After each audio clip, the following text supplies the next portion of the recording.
সাহাবীকে নবী দিয়ে দিলেন চাদর মুবারক। চাদর দিয়ে দেওয়ার পরে অন্যান্য সাহাবীরা বেজার হয়ে গেল। ওই সাহাবীকে ডেকে বললেন, তুমি কি জানো না চাদর নবীর খুব দরকার?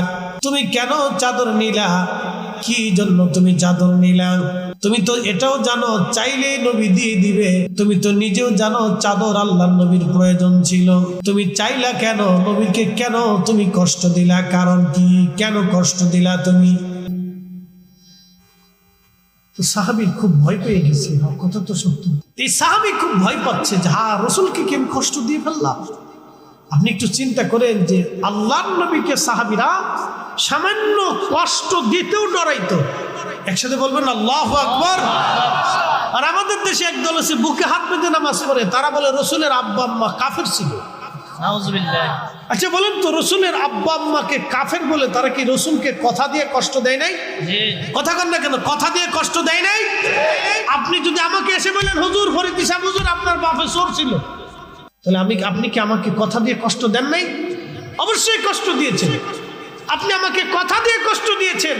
তো যারা রসুল কারীমের আব্বা আম্মাকে কাফের জাহান্নামী মনে করে, তারা মূলত রসুলের আল্লাহর হাবিবকে কথা দিয়ে কষ্ট দেয়। কথা বলেন ঠিক কিনা? প্রিয় হাজিরিন, বল্লভপুরবাসী মনোযোগ দিবেন।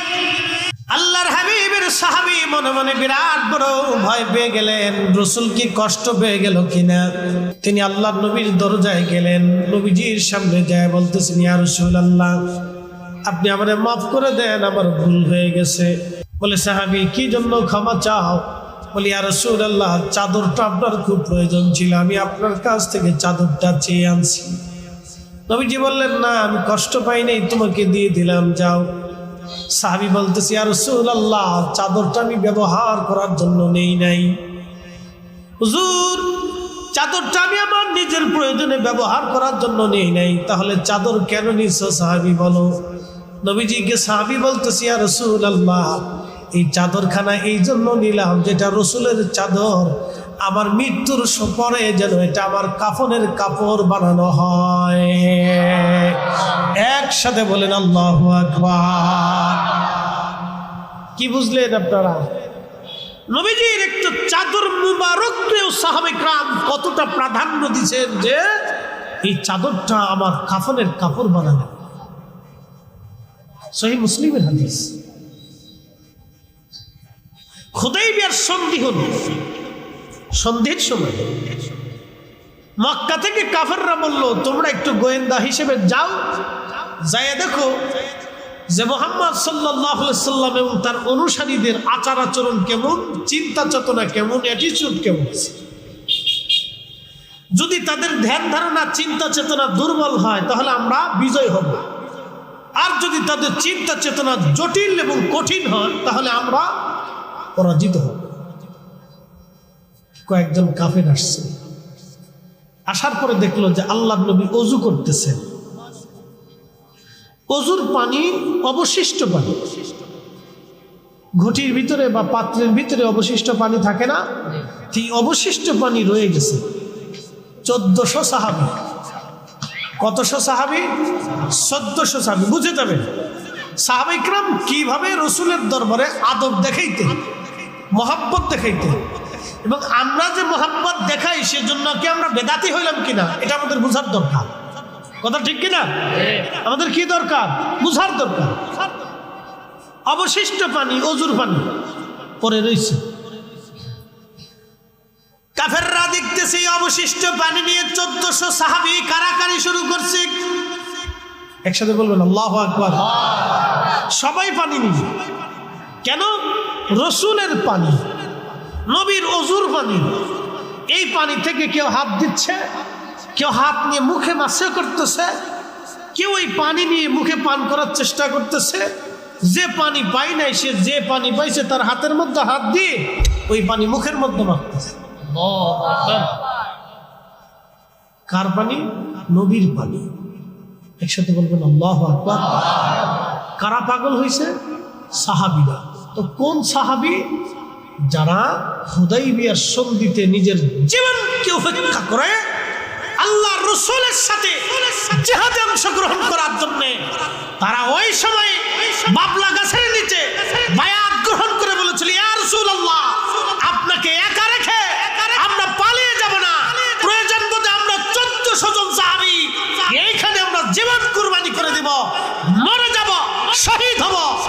আল্লাহকে একা রেখে পালিয়ে যাব না।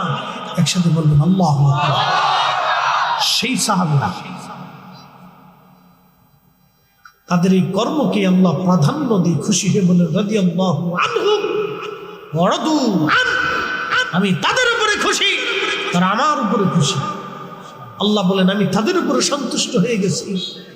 একসাথে বলা যাবে মারহাবা। এরা সাহাবীরা, সেই সাহাবীরা নবীজির অবশিষ্ট পানি নিয়ে মুখে মাখার জন্য পাগল।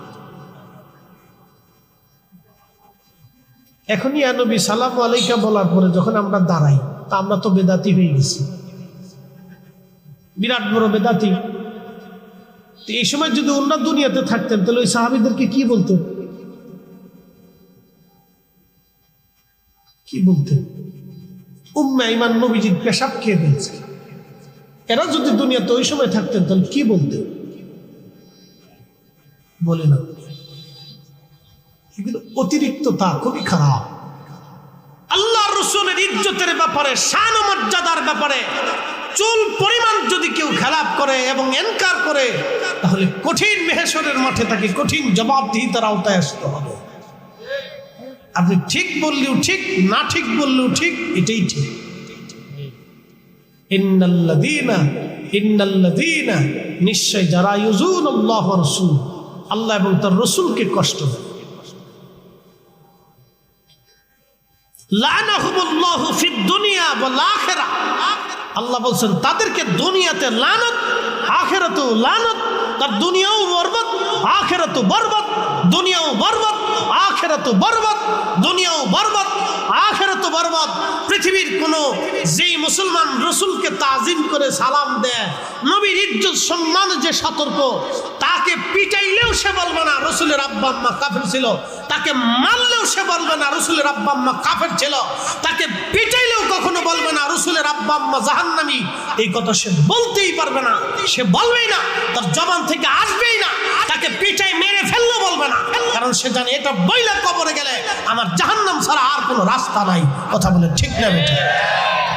এই জন্য আমরা সুন্নি। আপনি পছন্দ হলেও সুন্নি, না হলেও সুন্নি, ভালো লাগলেও সুন্নি, না লাগলেও সুন্নি। কারণ ভালো আর মন্দ, পছন্দ আর অপছন্দ দিয়ে কিয়ামতের ময়দানে আমার কিচ্ছু আসে যায় না। কি আসতে বলেন কেন? জোরে বলে, কিচ্ছু আসে যায়। আল্লাহ নবী বলছেন কিয়ামতের ময়দানে তিন জায়গা কেউ কারো হবে না। বুঝে যাবেন আজকে মেহেশরের মাঠে তিন জায়গাতে কেউ কারো হবে না। সন্তান পিতার হবে না, পিতা সন্তানের হবে না, মা মেয়ের হবে না, মেয়ে মায়ের হবে না, ভাই ভাইয়ের হবে না, বন্ধু তো আরো পরের কথা, কেউ কারো হবে না। সেই সময় রাসূল বললেন আমি শুধু উম্মতের আপন হব। সেই আসতে হয়ে গেল না? জোরে বলবেন আপন কে হবে? নবী। জোরে বলেন আপন কে হবে? তো আপনার ভালো না লাগা আর লাগা দিয়ে আমি রাসূলের ব্যাপারে সিদ্ধান্ত নেব না। কি কথা বলেন না কেন? ঠিক কিনা? আপনি কোনটা অপছন্দ করেন সেটা দিয়ে আমি রাসূলের তাজিম তাকরিমের ব্যাপারে সিদ্ধান্ত নিতে পারবো না। আপনার ভালো লাগা না লাগা ও ছাতা দিয়ে আমার দেখার সময় নাই। মেহেশরে আল্লাহর নবীর সামনে প্রত্যেকটা উম্মতকে দাঁড়াবে। কি শাইখুল হাদিস, কি আজহার, কি মক্কা, কি মদিনা, পৃথিবীর সবচেয়ে বড় আলেম সেই দিন রাসূলের সামনে মাথা নত করে থরথর থরথর করে কাঁপতে থাকবে। যদি রাসূল কবুল করে তাহলে সে সাকসেস হবে, যদি নবী কবুল না করে পৃথিবীর কোনো শক্তি নেই তাকে আল্লাহর দরজা পর্যন্ত পৌঁছাই দিবে। যদি রাসূল কবুল করে একজন রিকশাওয়ালাকে, তাহলে সে হবে শাহানশাহ, বাদশা। আর যদি রাসূল কবুল না করে তাহলে সেই দিন দুনিয়ার বাদশারা হবে সেই দিন অপমানিত, অপদস্থ এবং লাঞ্ছিত, বঞ্চিত। আর আল্লাহর নবী যদি দুনিয়াতে কোনো উম্মতকে কবুল করে তাহলে সে হবে আখিরাতের বাদশা। কথা বলে ঠিক না বেটে? আপনাকে বুঝে তারপরে কবরে যেতে হবে। আমাকে আপনাকে বুঝে কবরে যাওয়াটা বুদ্ধিমানের কাজ।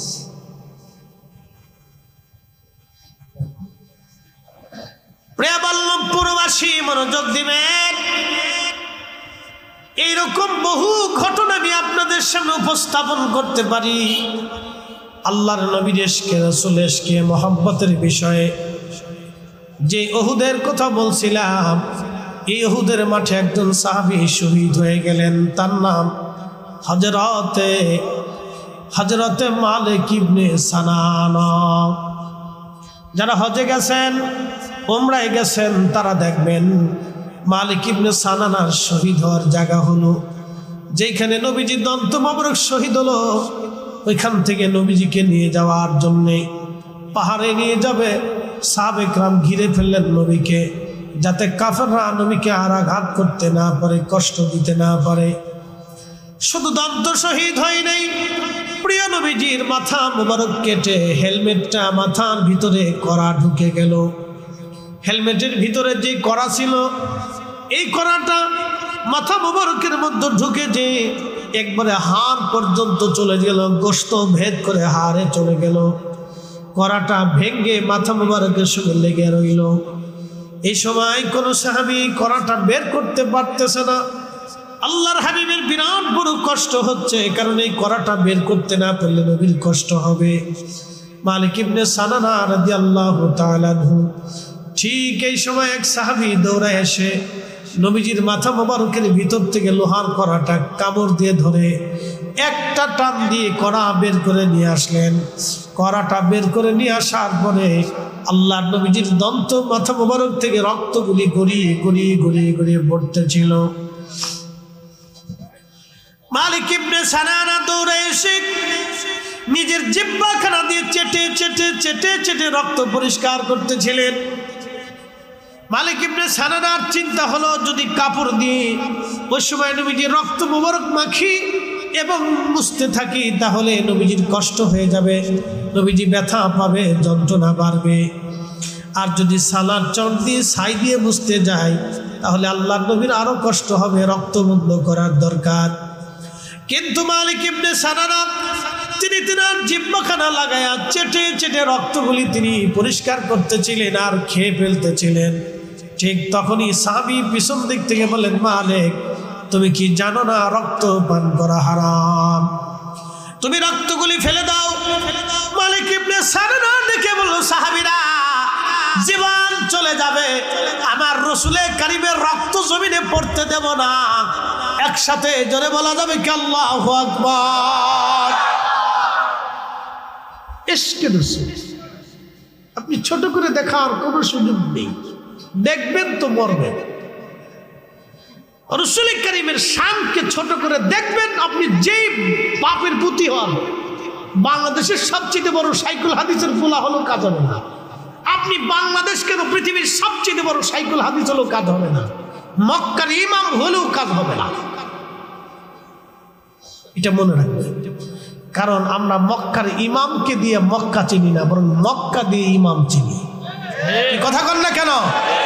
আমরা মদিনার ইমামকে চিনি না, বরং মদিনা দিয়া মদিনার ইমামকে আমরা মর্যাদা দেই, ঠিক কিনা? মদিনার ইমাম দিয়ে মদিনা চিনি না, আর মদিনাকে আমরা চিনি না যদি মদিনাওয়ালা না থাকে। আমরা মদিনাওয়ালাকে দিয়ে মদিনাকে চিনি। আমরা রসুলকে দিয়ে মদিনা চিনি, মদিনা দিয়ে রসুল চিনি না। আমরা কিয়ামতের ময়দানে নাজাত পাবো রসুল দিয়া, মদিনা দিয়ে নাজাত হবে না, নবী দিয়ে নাজাত হবে। কি কথা কন না কেন? কি দিয়ে নাজাত হবে? রসুল দিয়ে নাজাত হবে। সূত্র বুঝে যাবে। আমরা মদিনার ইমাম, মক্কার ইমাম চিনি না, মক্কা মদিনা ছাড়া, আর মক্কা মদিনাও বুঝি না রসুল ছাড়া। কি কথা কন না কেন? ঠিক কিনা? আমরা এই নামাজ পেয়েছি, এটা রসুল দিয়ে। আজান পেয়েছি রসুল দিয়ে, ইমান পেয়েছি রসুল দিয়ে, কোরআন পেয়েছি রসুল দিয়ে, দ্বীন পেয়েছি রসুল দিয়ে, হাসরে নাজাত হবে রসুল দিয়ে। রসুল। আপনি সূত্র যদি বুঝেন তাহলে সহজ, আর যদি না বুঝেন তাহলে অঙ্ক সারাদিন কষবেন, সারা রাত কষবেন, পৃথিবীর সব খাতা শেষ করবেন, কলম শেষ হয়ে যাবে, কিন্তু অঙ্ক মিলবে না। আর যদি সূত্র বুঝেন তাহলে এক পৃষ্ঠাই যথেষ্ট, সামান্য কালিতেই হয়ে যাবে। ঠিক দুনিয়া থেকে আল্লাহ রসুলের ইশকের সূত্র যদি বুঝে যেতে পারেন, তাহলে অল্প কালিতেই সাকসেস হতে পারে। আর নতুবা সারা জীবন তাহাজ্জুদ করবেন, একটা সেজদাও আল্লাহর দরবারে কবুল হবে না। এই জন্য আকাবির যারা ছিলেন, আউলিয়া কেরাম যারা ছিলেন, তারা দেখতেন শানে রিসালাতে নবীর কদমের মুমতাজ থাকতেন, গোলামি করতেন। বল্লভপুরবাসী, কুমিল্লাবাসী মনোযোগ দিবেন। সাহাবী রাসূল, বৃদ্ধ সাহাবী মালিক ইবনে সানানা, তিনি তখন বয়োবৃদ্ধ সাহাবী, বয়স্ক হয়ে গেছেন, বয়স হয়ে গেছে। বৃদ্ধ মানুষটা নবীকে ঢালের মতো রসুলকে আগলে ধরে রেখেছিলেন, রক্ত চেটে চেটে পান করতেছেন। পাশ থেকে সাহাবী ডাক দিয়ে বললেন, মালিক রক্ত তুমি ফেলে দাও। মালিক ইবনে সানানা বললেন, রসুলের রক্ত জমিনে পড়তে দেব না, নবী রক্ত জমিনে পড়তে দেব না, রসুলের রক্ত জমিনে পড়তে দেব না। আমি বেঁচে থাকতে নবীর রক্ত উহুদের জমিনে পড়তে দেব না। শুধু একটা শব্দ, বেঁচে থাকতে রসুল কারীমের রক্ত জমিনে পড়তে দেব না, আমি মালিক থাকতে হতে পারে না। আপনি বুঝতে পারছেন এশকে রসুল? আপনি এখানে বুঝে যান। আমরা কিয়াম করলে তো আপনার কাছে খুব খারাপ লাগে, যে মনে বিরাট বড় ভুল করে ফেলছে। আমরা কিয়াম করি কি দুনিয়ার মানুষকে সম্মান করার জন্য? এখানে কি আমাদের ভিন্ন কোনো উদ্দেশ্য থাকে? একটা উদ্দেশ্য, রসুলকে তাজিম করার জন্য। কি কথা ঠিক কিনা? ভিন্ন আর কোনো উদ্দেশ্য আমাদের থাকে না। একটা উদ্দেশ্য নেই, শুধু রসুলকে তাজিম করার জন্য, শুধু রসুলকে কেন্দ্র করে আমরা কিয়াম করি, আর কোনো উদ্দেশ্য। যারা মাজুসি ধর্মের অনুসারী, হ্যাঁ ঠিক আছে, যারা মাজুসি, তারা বলে আগুন আমাদের স্রষ্টা, তারা আগুনকে খোদা মনে করে। এখন আমি আপনাদেরকে প্রশ্ন করি, বলবেন তো আগুন কি কোনো জ্বালানি ছাড়া জ্বলতে পারে? পারে না। আগুন কি কারো সাহায্য ছাড়া জ্বলতে পারে? তাকে একজনে জ্বালিয়ে দিতে হবে, এবং যত সময় পর্যন্ত জ্বালানি থাকে তত সময় জ্বলে, জ্বালানি শেষ হয়ে গেলে আর জ্বলে না। তো যে জ্বালানি শেষ হয়ে যাওয়ার পরে নিভে যায়, সে কি খোদা হতে পারে? যার ধর্ম জ্বালিয়ে পুড়িয়ে নিঃশেষ করে দেওয়া, সে কি খোদা হতে পারে? এরকম মানুষও পৃথিবীতে আছে যারা মাজুসি ধর্মের অনুসারী। এরকম পৃথিবীতে বহু ধর্মের বিশ্বাস, নানান ধর্ম, নানান মত নিয়ে বেঁচে থাকে। পৃথিবীতে এরকমও মানুষ আছে যারা মানুষ বৃদ্ধ হয়ে গেলে তাদেরকে জবাই করে গোশত টোস্ত বানিয়ে খেয়ে ফেলে দেয়। কি বুঝলেন আপনি? এটাও ধর্ম। আমাদের সনাতন ধর্মে একসময়, আমাদের দেশে সনাতন ধর্মের একসময় একটা নীতি ছিল, তাদের একটা বিশ্বাস ছিল। বলে কি বিশ্বাস? যে স্বামী মারা গেলে ওই স্বামীর স্ত্রীকে পুড়িয়ে মারা হতো, এবং বলা হতো স্বামী আর স্ত্রী দুইজন একসাথে স্বর্গে চলে যাবে। তাদের বিশ্বাসে, যদি আমরা নাউজুবিল্লাহ বলতেছি, কিন্তু সনাতনীদের একসময় একটা বিশ্বাস ছিল যে স্বামী মারা গেলে স্বামীর সাথে স্ত্রীকে জীবন্ত কবর পুড়িয়ে মারা হতো। তারা বলতো যে স্বামী যদি স্বর্গে যায় তাহলে স্ত্রীকেও সাথে করে নিয়ে যাবে।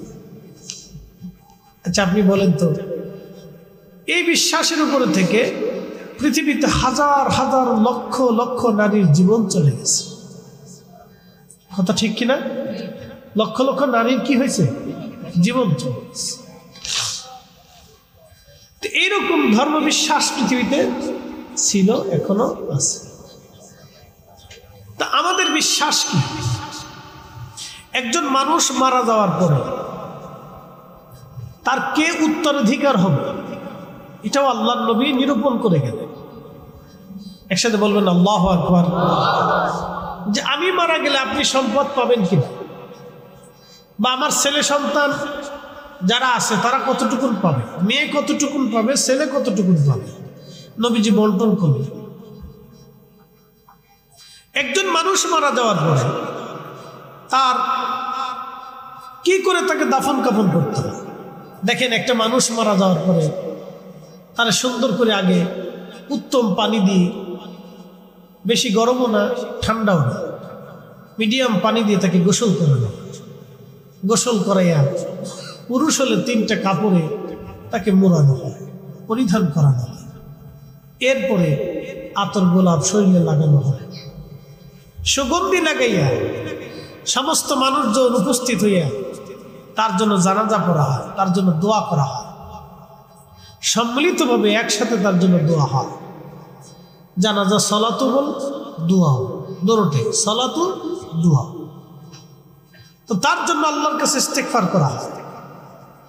এরপরে আমরা খাটে করে খুব সম্মানের সাথে, সে যদি নাফরমানও হয়, গুনাহগারও হয়, তারপরও একটা জানাজা তাকে সম্মানের সাথে কিন্তু কবরে নেওয়া হয়।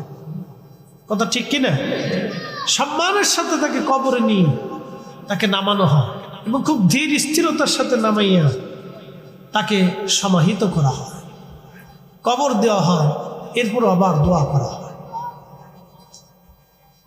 এই যে আল্লাহ রসুল আমাদেরকে একজন মানুষকে মর্যাদা দিতে, সম্মান দিতে, এই যে একটা পরিচ্ছন্নতা, পৃথিবীতে কোনো ধর্মের মধ্যে এরকম পরিচ্ছন্নতা আপনি পাবেন?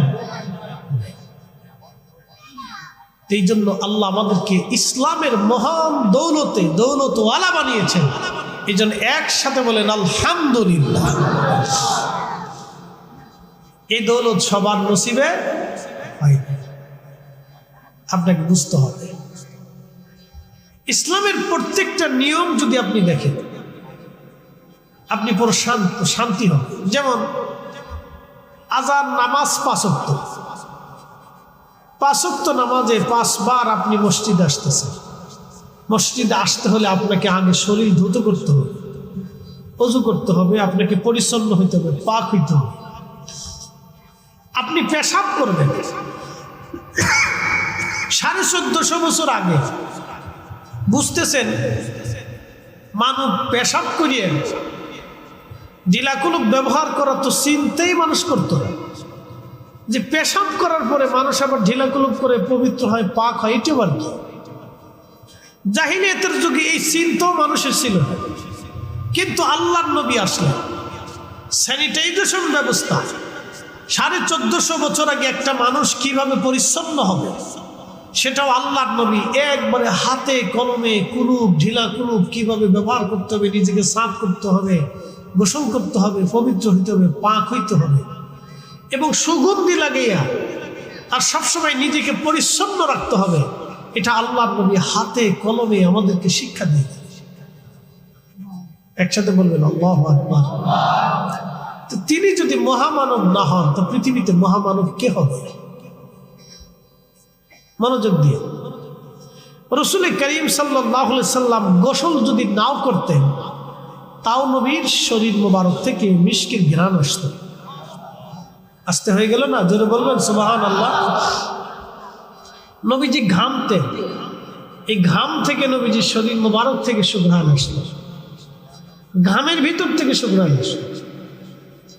আপনি যদি একটানা 7 দিন গোসল না করেন তাহলে আপনার শরীর থেকে পচার দুর্গন্ধ আসতে থাকে। আপনি দেখবেন যে 2-3 দিন যারা গোসল করে না তাদের শরীর থেকে অটোমেটিক গন্ধ আসতে থাকে। আল্লাহর নবীর শরীর মোবারক থেকে এমনিতেই সুঘ্রাণ আসতো।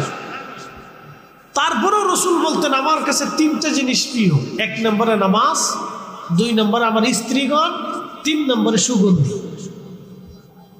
একসাথে বলবেন না সুবহানাল্লাহ। 1 নম্বরে কি? নামাজ। জোরে বলেন 1 নম্বরে কি? 1 নম্বরে কি? 2 নম্বরে যার যার স্ত্রী, তার যার যার বিবি সহধর্মিণী, তিনি তার কাছে প্রিয়। 3 নম্বর সুগন্ধি। প্রিয় নবীর শরীর মোবারক থেকে সুঘ্রাণ আসতো, তারপরেও তিনি সুগন্ধি ব্যবহার করতেন। তো কেমন সুঘ্রাণ? 1450 বছর পরেও নবীজির ব্যবহারকৃত প্রয়োজনীয় জিনিসপত্র থেকে এখনো সুঘ্রাণ আসে। যদি বিশ্বাস না করেন তাহলে উহুদে যাবেন, আমি তার রাজ সাক্ষী নিজে। উহুদে যাবেন, দিনে গেলে হবে না, রাত্রে যেতে হবে। যেই উহুদের পাহাড়ের ফাঁকা, পাহাড়ের পাশে ফাঁকা জায়গাতে প্রিয় নবীর দন্ত মোবারক শহীদ হওয়ার পরে তিনাকে ফেরেশতারা ধরে নিয়ে এবং কয়েকজন সাহাবার সাহায্যে ওইখানে নিয়ে নবীজিকে বিশ্রাম করানো হয়েছে। যেখানে দন্ত মোবারক শহীদ হয়েছিলেন সেখানে একটা মসজিদ আছে ছোট্ট, তুর্কিরা এই মসজিদটা আধাহাতে নির্মাণ করে রাখছে। এই মসজিদে নবীজি জোহর এবং আসরের নামাজ আদায় করছিল। আসরের পর পর কাফেররা নবীজিকে আক্রমণ করলো পাহাড়ের পিছন দিক থেকে এসে। তো ওইখানে নবীজির দন্ত মোবারক শহীদ হইল। তো নবীজি আহত হওয়ার পরে সাহাবে ইকরাম এবং জিবরাইল আলাইহিস সালামের সাহায্যে নবীজিকে ধরে নিয়ে ওই সেই পাহাড়ের মাঝখানের ফাঁকা জায়গাটা নবীজিকে দিয়ে দেওয়া হবে, বসানো হবে। 1450 বছর আগে রাহমাতুল লিল আলামিন নবী আমার ওইখানে বসলেন। আপনি যদি এখনো রাত্রিবেলা যান, উহুদে যাওয়ার পরে দেখবেন ওই ফাঁকা জায়গা, ওইখানে যে যদি আপনি বসেন দেখবেন বাতাসে বাতাসে ওই ফাঁকা জায়গা থেকে আল্লাহর বেহেশতের ঘিরান এখনো আসতে থাকে। আমি নিজে তার রাজসাক্ষী, আমি উপস্থিত ছিলাম। দীর্ঘ সময় আমি ওখানে বসেছি। এশা পড়ছি আমরা কয়েকজন আলেম, এশা পড়ছি, নফল পড়ছি, বেতের পড়ছি, মিলাদ শরীফ পড়ছি, দোয়া করছি ওখানে বসে থেকে। রাত্রিবেলা শুধু সুঘ্রাণ আসতে থাকে, সুঘ্রাণ আসতে থাকে। শোনেন, আপনাদেরকে একটা আজকে কথা বলি। এই যে আমাদের দেশের কিছু ভাইদের এক ধরনের চিন্তা চেতনা যে আমরা সুন্নিরা যাহা করি এগুলি সব বাতিল, মিথ্যা, আমরা ভুলের মধ্যে আছি। তাদের এই চিন্তা চেতনা, তারা মনে করে আমরা অতিরঞ্চিত করি বা অতিরিক্ত করি। আচ্ছা বলেন তো, 1450 বছর পরেও সেই উহুদের পাহাড় থেকে এখনো সুঘ্রাণ আসে, তাহলে আপনি আল্লাহকে কি বলবেন যে রব্বি আপনি তো অতিরিক্ত করে ফেলবেন? 1450 বছর পরে পাহাড় থেকে সুঘ্রাণ আসার কি প্রয়োজন আছে? এটা বন্ধ করে দেন।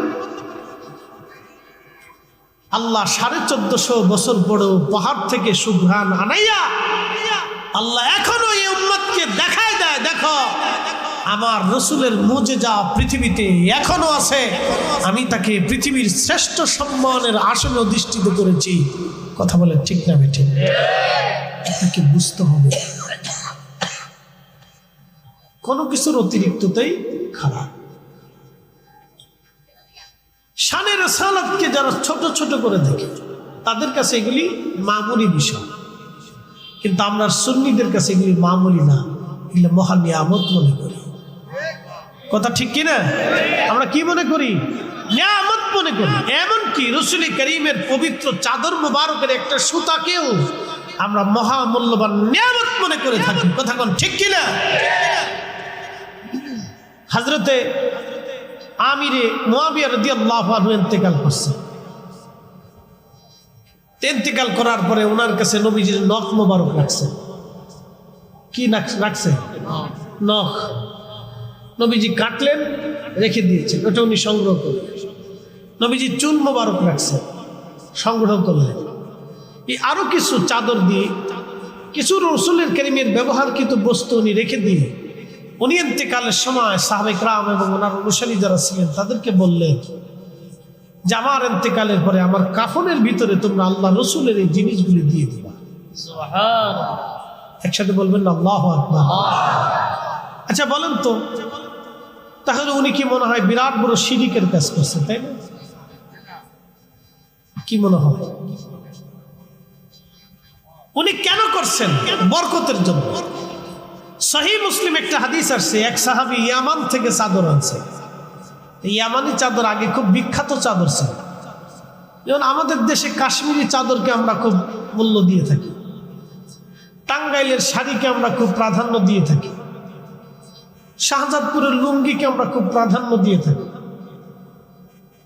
বগুড়ার দইকে আমরা প্রাধান্য দিয়ে দিই, ফরিদপুরের খেজুরের গুড়কে আপনারা প্রাধান্য দিয়ে থাকেন। এক এক এলাকার এক এক, কুমিল্লার বিখ্যাত সেই রসমালাইকে সারা দেশেই পরিচিত, প্রাধান্য দিয়ে থাকে। এক এক এলাকায় এক একটা জিনিস বিখ্যাত। তো ইয়ামানের চাদর ওই সময় খুব বিখ্যাত ছিল। চাদর এনে আল্লাহ রসুলকে দিল। আর এক সাহাবী রসুলের পাশ থেকে বলতেছি, ইয়া রাসূলুল্লাহ, আপনি আমাকে ওই চাদরটা ভিক্ষা দিয়ে দেন।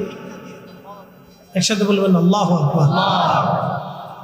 তো প্রিয় নবীজির আদত ছিল, উনি কেউ কিছু চাইলে উনি মাহরুম করতেন না, উনি দিয়ে দিতেন।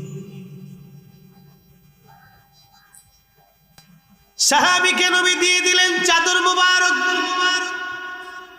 চাদর দিয়ে দেওয়ার পরে অন্যান্য সাহাবীরা বেজার হয়ে গেল। ওই সাহাবীকে ডেকে বললেন, তুমি কি জানো না চাদর নবীর খুব দরকার? তুমি কেন চাদর নিলা? কি জন্য তুমি চাদর নিলা? তুমি তো এটাও জানো চাইলে নবী দিয়ে দিবে। তুমি তো নিজেও জানো চাদর আল্লাহর নবীর প্রয়োজন ছিল। তুমি চাইলা কেন? নবীকে কেন তুমি কষ্ট দিলা? কারণ কি? কেন কষ্ট দিলা তুমি? তো সাহাবীর খুব ভয় পেয়ে গেছে, কথা তো সত্য।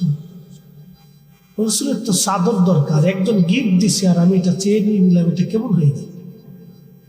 যেমন আপনি যদি আমাকে ধরেন একটা টুপি দিছে, হুজুর টুপিটা আপনি নেন, তো একজন এসে বলতেছে হুজুর টুপিটা আমাকে দিয়ে দেন, আমি শরম লজ্জা পরেও দিয়ে দিই। কিন্তু আমার কাছে একটু হলেও খারাপ লাগবে যে টুপিটা একজন আমাকে গিফট দিল আর উনি নিয়ে নিল, উনি তো অন্য কিছু নিতে পারতেন। কথা ঠিক আছে না? এই সাহাবী খুব ভয় পাচ্ছে যে হ্যাঁ রসুলকে কি আমি কষ্ট দিয়ে ফেললাম। আপনি একটু চিন্তা করেন যে আল্লাহর নবীকে সাহাবীরা সামান্য কষ্ট দিতেও ডরাইতো। একসাথে বলবেন আল্লাহু আকবার। আর আমাদের দেশে একদল আছে বুকে হাত বেঁধে নামাজ পড়ে, তারা বলে রসুলের আব্বা আম্মা কাফের ছিল। আচ্ছা বলেন তো, রসুলের আব্বা আম্মাকে কাফের বলে তারা কি রসুলকে কথা দিয়ে কষ্ট দেয় নাই? কথা কন না কেন? কথা দিয়ে কষ্ট দেয় নাই? আপনি যদি আমাকে এসে বলেন হুজুর ফরিদ ইসা হুজুর আপনার বাপে চোর ছিল, তাহলে আপনি কি আমাকে কথা দিয়ে কষ্ট দেন নাই? অবশ্যই কষ্ট দিয়েছেন। আপনি আমাকে কথা দিয়ে কষ্ট দিয়েছেন। তো যারা রসুল কারীমের আব্বা আম্মাকে কাফের জাহান্নামী মনে করে, তারা মূলত রসুলের আল্লাহর হাবিবকে কথা দিয়ে কষ্ট দেয়। কথা বলেন ঠিক কিনা? আর আমরা যখন বলবো তখন আমরা হয়ে যাই বেদাতি। আমরা তখন বিরাট বড় অপরাধ করে ফেলছি, অনেক বড় গুনাহ করে ফেলছি। কথা বলতে পারবো না, সত্যটা উপস্থাপন করতে পারবো না। প্রিয় হাজিরিন, বল্লভপুরবাসী মনোযোগ দিবেন। আল্লাহর হাবিবের সাহাবী মনে মনে বিরাট বড় ভয় পেয়ে গেলেন, রসুল কি কষ্ট পেয়ে গেল কিনা। তিনি আল্লাহর নবীর দরজায় গেলেন, নবীজির সামনে যায় বলতেছেন, ইয়া রাসূলুল্লাহ, আপনি আমারে মাফ করে দেন, আমার ভুল হয়ে গেছে। বলে সাহাবী, কি জন্য ক্ষমা চাও? বলি, ইয়া রাসূলুল্লাহ, চাদরটা আপনার খুব প্রয়োজন ছিল, আমি আপনার কাছ থেকে চাদরটা চেয়ে আনছি। নবীজি বললেন, না আমি কষ্ট পাই নাই, তোমাকে দিয়ে দিলাম, যাও। সাহাবী বলতেছে, ইয়া রাসূলুল্লাহ, চাদরটা আমি ব্যবহার করার জন্য নেই নাই। হুজুর, চাদরটা আমি আমার নিজের প্রয়োজনে ব্যবহার করার জন্য নেই নাই, তাহলে চাদর কেন নিছো সাহাবী বলো? নবীজিকে সাহাবী বলতেছে, ইয়া রাসূলুল্লাহ, এই চাদরখানা এই জন্য নিলাম যেটা রসুলের চাদর, আমার মৃত্যুর পরে যেন এটা আমার কাফনের কাপড় বানানো হয়। একসাথে বলেন আল্লাহু আকবার। কি বুঝলেন আপনারা? নবীজির একটু চাদর মুবারককেও সাহাবায়ে কেরাম কতটা প্রাধান্য দিয়েছেন যে এই চাদরটা আমার কাফনের কাপড় বানানো। সহিহ মুসলিমের হাদিস। হুদাইবিয়ার সন্ধি হল, সন্ধির সময় মক্কা থেকে কাফেররা বলল, তোমরা একটু গোয়েন্দা হিসেবে যাও, যাইয়া দেখো যে মুহাম্মদ সাল্লাল্লাহু আলাইহি সাল্লাম এবং তার অনুসারীদের আচার আচরণ কেমন, চিন্তা চেতনা কেমন, অ্যাটিটিউড কেমন। যদি তাদের ধ্যান ধারণা চিন্তা চেতনা দুর্বল হয় তাহলে আমরা বিজয় হব, আর যদি তাদের চিন্তা চেতনা জটিল এবং কঠিন হয় তাহলে আমরা পরাজিত হব। কয়েকজন কাফের আসছে, আসার পরে দেখলো যে আল্লাহর নবী ওযু করতেছেন। ওযুর পানি অবশিষ্ট পানি, ঘটির ভিতরে বা পাত্রের ভিতরে অবশিষ্ট পানি থাকে না, এই অবশিষ্ট পানি রয়ে গেছে। 1400 সাহাবী কতশো সাহাবী? 1400 সাহাবী। বুঝে যাবেন সাহাবা ইকরাম কিভাবে রসুলের দরবারে আদব দেখাইতেন, মহাব্বত দেখাইতেন। এবং আমরা যে মহাব্বত দেখাই সেজন্য কি আমরা বেদাতি হইলাম কিনা এটা আমাদের বুঝার দরকার। কথা ঠিক কিনা? আমাদের কি দরকার? বুঝার দরকার। অবশিষ্ট পানি, অজুর পানি পরে রয়েছে, কাফেররা দেখতেছে অবশিষ্ট পানি নিয়ে 1400 সাহাবী কারাকারি শুরু করছে। একসাথে বলবেন আল্লাহু আকবার। সবাই পানি নিবে। কেন? রসুলের পানি, নবীর অজুর পানি। এই পানি থেকে কেউ হাত দিচ্ছে, কেউ হাত নিয়ে মুখে মাসে করতেছে, কেউ এই পানি নিয়ে মুখে পান করার চেষ্টা করতেছে। যে পানি পাই নাই সে যে পানি পাইছে তার হাতের মধ্যে হাত দিয়ে ওই পানি মুখের মধ্যে মাখতেছে। কার পানি? নবীর পানি। একসাথে বলবেন আল্লাহু আকবার। কারা পাগল হয়েছে? সাহাবীরা। তো কোন সাহাবী?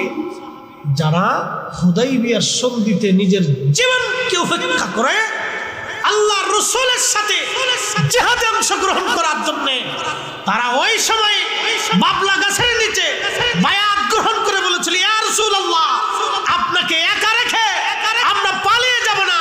প্রয়োজন বোধে আমরা 1400 জন সাহাবী এইখানে আমরা জীবন কুরবানি করে দেব, মরে যাব, শহীদ হব, আপনাকে একা রেখে পালিয়ে যাব না। একসাথে বলবেন আল্লাহু আকবার। সেই সাহাবীরা তাদের এই কর্মকে আল্লাহ প্রাধান্য দিয়ে খুশি হয়ে বলেন রাদিয়াল্লাহু আনহুম ওয়া রাদু আন। আমি তাদের উপরে খুশি, তারা আমার উপরে খুশি। আল্লাহ বলেন আমি তাদের উপরে সন্তুষ্ট হয়ে গেছি। একসাথে বলা যাবে মারহাবা। এরা সাহাবীরা, সেই সাহাবীরা নবীজির অবশিষ্ট পানি নিয়ে মুখে মাখার জন্য পাগল। এখনই নবী সালামু আলাইকা বলার পরে যখন আমরা দাঁড়াই, তা আমরা তো বেদাতি হয়ে গেছি, বিরাট বড় বেদাতি। এই সময় যদি অন্য দুনিয়াতে থাকতেন তাহলে ওই সাহাবীদেরকে কি বলতেন? কি বলতেন? উম্মে আইমান নবীজির পেশাব খেয়ে ফেলছে। এরা যদি দুনিয়াতে ওই সময় থাকতেন তাহলে কি বলতেন? বলে না। অতিরিক্ততা খুবই খারাপ।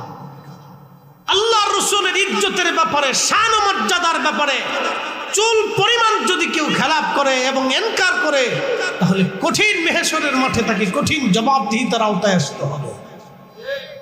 আপনি ঠিক বললেও ঠিক, না ঠিক বললেও ঠিক, এটাই ঠিক। ইন্নাল্লাযীনা নিশ্চয় যারা ইউযুনাল্লাহ ওয়া রাসূল, আল্লাহ এবং তার রাসূলকে কষ্ট দেয়, লানাহুমুল্লাহু ফিদ দুনিয়া ওয়াল আখিরাহ, আল্লাহ বলছেন তাদেরকে দুনিয়াতে লানত, আখিরাতেও লানত। তার দুনিয়াও বরবাদ, আখিরাতও বরবাদ। দুনিয়াও বরবাদ, আখিরাতও বরবাদ। দুনিয়াও বরবাদ, আখিরাতও বরবাদ। পৃথিবীর কোন যেই মুসলমান রাসূলকে তাজিম করে সালাম দেয়, নবীর ইজ্জত সম্মান যে সতর্ক, তাকে পিটাইলেও সে বলবে না রাসূলের আব্বা আম্মা কাফের ছিল। তাকে মারলেও সে বলবে না রাসূলের আব্বা আম্মা কাফের ছিল। তাকে পিটাইলেও কখনো বলবে না রাসূলের আব্বা আম্মা জাহান্নামী। এই কথা সে বলতেই পারবে না, সে বলবেই না, তার জবান থেকে আসবেই না। তাকে পিটাই মেরে ফেললেও বলবে না, কারণ সে জানে এটা বইলা কবরে গেলে আমার জাহান্নাম ছাড়া আর কোনো রাস্তা নাই। কথা বলে ঠিক না বেটা? এই জন্য আমরা শুনি, আপনি পছন্দ হলেও শুনবি, না হলেও শুনবি, ভালো লাগলেও শুনবি, না লাগলেও শুনবি। কারণ ভালো আর মন্দ, পছন্দ আর অপছন্দ দিয়ে কিয়ামতের ময়দানে আমার কিচ্ছু আসে যায় না। কি আসতে বলেন কেন? জোরে বলে। কিচ্ছু আসে যায়। আল্লাহ নবী বলছেন কিয়ামতের ময়দানে 3 জায়গা কেউ কারো হবে না। বুঝে যাবেন আজকে মেহশরের মাঠে 3 জায়গাতে কেউ কারো হবে না। সন্তান পিতার হবে না, পিতা সন্তানের হবে না, মা মেয়ের হবে না, মেয়ে মায়ের হবে না, ভাই ভাইয়ের হবে না, বন্ধু তো আরো পরের কথা, কেউ কারো হবে না। সেই সময় রাসূল বললেন আমি শুধু উম্মতের আপন হব। সেই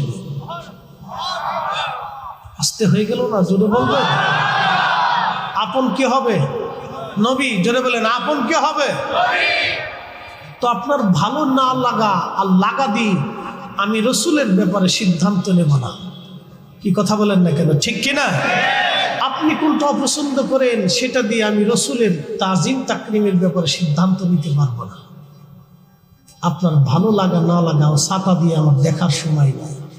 মেহেশ হয়ে আল্লাহ নবীর সামনে প্রত্যেকটা উম্মতকে দাঁড়াবে। কি শাইখুল হাদিস, কি আজহার, কি মক্কা, কি মদিনা, পৃথিবীর সবচেয়ে বড় আলেম সেই দিন রসুলের সামনে মাথা নত করে থরথর থরথর করে কাঁপতে থাকবে। যদি রসুল কবুল করে তাহলে সে সাকসেস হবে, যদি নবী কবুল না করে পৃথিবীর কোনো শক্তি নেই তাকে আল্লাহর দরজা পর্যন্ত পৌঁছাই দিবে। যদি রসুল কবুল করে একজন রিকশাওয়ালাকে তাহলে সে হবে শাহানশাহ, বাদশা। আর যদি রসুল কবুল না করে তাহলে সেই দিন দুনিয়ার বাদশারা হবে সেই দিন অপমানিত, অপদস্থ এবং লাঞ্ছিত, বঞ্চিত। আর আল্লাহর নবী যদি দুনিয়াতে কোনো উম্মতকে কবুল করে তাহলে সে হবে আখিরাতের বাদশা। কথা বলে ঠিক না বেঁচে? আপনাকে বুঝে তারপরে কবরে যেতে হবে। আমাকে আপনাকে বুঝে কবরে যাওয়াটা বুদ্ধিমানের কাজ।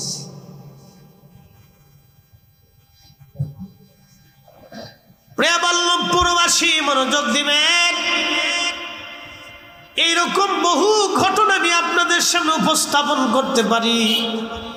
আল্লাহর নবীর ইশকে, রাসূল ইশকে, মহব্বতের বিষয়ে।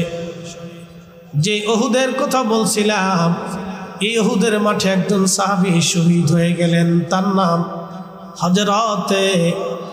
হযরতে মালিক ইবনে সানান। যারা হজে গেছেন, উমরায় গেছেন, তারা দেখবেন মালিক ইবনে সানানার শহীদ হওয়ার জায়গা হলো যেখানে নবীজির দন্ত মোবারক শহীদ হলো। ওইখান থেকে নবীজিকে নিয়ে যাওয়ার জন্যে পাহাড়ে নিয়ে যাবে।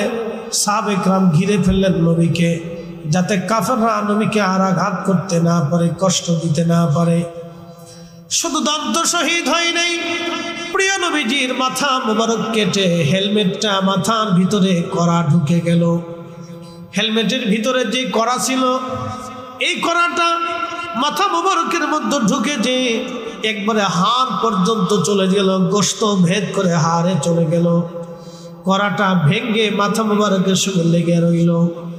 এই সময় কোন সাহাবী কড়াটা বের করতে পারতেছে না। আল্লাহর হাবিবের বিরাট বড় কষ্ট হচ্ছে, কারণ এই কড়াটা বের করতে না পারলে নবীর কষ্ট হবে। মালিক ইবনে সানানা রাদিয়াল্লাহু তাআলা আনহু, ঠিক এই সময় এক সাহাবী দৌড়ায় এসে নবীজির মাথা মোবারকের ভিতর থেকে লোহার কড়াটা কামড় দিয়ে ধরে একটা টান দিয়ে কড়া বের করে নিয়ে আসলেন। কড়াটা বের করে নিয়ে আসার পরে আল্লাহর নবীজির দন্ত মাথা মোবারক থেকে রক্তগুলি গড়িয়ে গড়িয়ে গড়িয়ে গড়িয়ে পড়তেছিল। মালিক ইবনে সানানা দৌড়ে এসে নিজের জিহ্বাখানা দিয়ে চেটে চেটে চেটে চেটে রক্ত পরিষ্কার করতেছিলেন। মালিক ইবনে সানানার চিন্তা হলো, যদি কাপড় দিয়ে ওই সময় নবীজির রক্ত মোবারক মাখি এবং মুছতে থাকি তাহলে নবীজির কষ্ট হয়ে যাবে, নবীজি ব্যথা পাবে, যন্ত্রণা বাড়বে। আর যদি সালার চট দিয়ে ছাই দিয়ে মুছতে যায় তাহলে আল্লাহর নবীর আরো কষ্ট হবে, রক্ত বন্ধ করার দরকার। কিন্তু মালিক ইবনে সানানা তিনি তিনার জিহ্বাখানা লাগায়া চেটে চেটে রক্তগুলি তিনি পরিষ্কার করতেছিলেন আর খেয়ে ফেলতেছিলেন।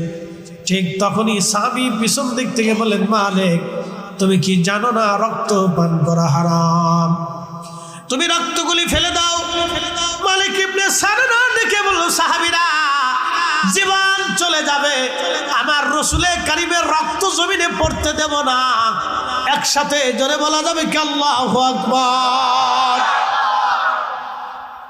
ইশকে রাসূল আপনি ছোট করে দেখার কোনো সুযোগ নেই, দেখবেন তো মরবেন। রাসূলে কারীমের শানকে ছোট করে দেখবেন, আপনি যেই পাপের প্রতি হন। বাংলাদেশের সবচেয়ে বড় শাইখুল হাদিসের ফুলা হলো কাজ হবে না। আপনি বাংলাদেশ কেন, পৃথিবীর সবচেয়ে বড় শাইখুল হাদিস হলো কাজ হবে না। মক্কার ইমাম হলেও কাজ হবে না, এটা মনে রাখবেন। কারণ আমরা মক্কার ইমামকে দিয়ে মক্কা চিনি না, বরং মক্কা দিয়ে ইমাম চিনি। কথা বল না কেন? আমরা মদিনার ইমামকে চিনি না, বরং মদিনা দিয়া মদিনার ইমামকে আমরা মর্যাদা দেই, ঠিক কিনা? মদিনার ইমাম দিয়ে মদিনা চিনি না, আর মদিনাকে আমরা চিনি না যদি মদিনাওয়ালা না থাকে। আমরা মদিনাওয়ালাকে দিয়ে মদিনাকে চিনি, আমরা রসুলকে দিয়ে মদিনা চিনি, মদিনা দিয়ে রসুল চিনি না। আমরা কিয়ামতের ময়দানে নাজাত পাবো রসুল দিয়া, মদিনা দিয়ে নাজাত হবে না, নবী দিয়ে নাজাত হবে। কি কথা কর না কেন? কি দিয়ে নাজাত হবে? রসুল দিয়ে নাজাত হবে। সূত্র বুঝে যাবে। আমরা মদিনার ইমাম মক্কার ইমাম চিনি না মক্কা মদিনা ছাড়া, আর মক্কা মদিনাও বুঝি না রসুল ছাড়া। কি কথা কর না কেন? ঠিক কিনা? আমরা এই নামাজ পেয়েছি এটা রসুল দিয়ে, আজান পেয়েছি রসুল দিয়ে, ইমান পেয়েছি রসুল দিয়ে, কোরআন পেয়েছি রসুল দিয়ে, দিন পেয়েছি রসুল দিয়ে, হাসরে নাজাত হবে রসুল দিয়ে। রসুল আপনি সূত্র যদি বুঝেন তাহলে সহজ, আর যদি না বুঝেন তাহলে অঙ্ক সারাদিন কষবেন, সারা রাত কষবেন, পৃথিবীর সব খাতা শেষ করবেন, কলম শেষ হয়ে যাবে, কিন্তু অঙ্ক মিলবে না। আর যদি সূত্র বুঝেন তাহলে এক পৃষ্ঠাই যথেষ্ট, সামান্য কালিতেই হয়ে যাবে। ঠিক দুনিয়া থেকে আল্লাহ রসুলের ইশকের সূত্র যদি বুঝে যেতে পারেন তাহলে অল্প কালিতেই সাকসেস হতে পারে। আর নতুবা সারা জীবন তাহাজ্জুদ করবেন, একটা সেজদাও আল্লাহর দরবারে কবুল হবে না। এই জন্য আকাবির যারা ছিলেন, আউলিয়া কেরাম যারা ছিলেন, তারা দেখতেন শানে রিসালাতে নবীর কদমের মুমতাজ থাকতেন, গোলামি করতেন। বল্লভপুরবাসী, কুমিল্লাবাসী মনোযোগ দিবেন। সাহাবী রাসূল, বৃদ্ধ সাহাবী মালিক ইবনে সানানা, তিনি তখন বয়োবৃদ্ধ সাহাবী, বয়স্ক হয়ে গেছেন, বয়স হয়ে গেছে। বৃদ্ধ মানুষটা নবীকে ঢালের মতো রসুলকে আগলে ধরে রেখেছিলেন, রক্ত চেটে চেটে পান করতেছেন। পাশ থেকে সাহাবী ডাক দিয়ে বললেন, মালিক রক্ত তুমি ফেলে দাও। মালিক ইবনে সানানা বললেন, রসুলের রক্ত জমিনে পড়তে দেব না, নবী রক্ত জমিনে পড়তে দেব না, রসুলের রক্ত জমিনে পড়তে দেব না। আমি বেঁচে থাকতে নবীর রক্ত উহুদের জমিনে পড়তে দেব না। শুধু একটা শব্দ, বেঁচে থাকতে রসুল কারীমের রক্ত জমিনে পড়তে দেব না, আমি মালিক থাকতে হতে পারে না। আপনি বুঝতে পারছেন ইশকে রসুল?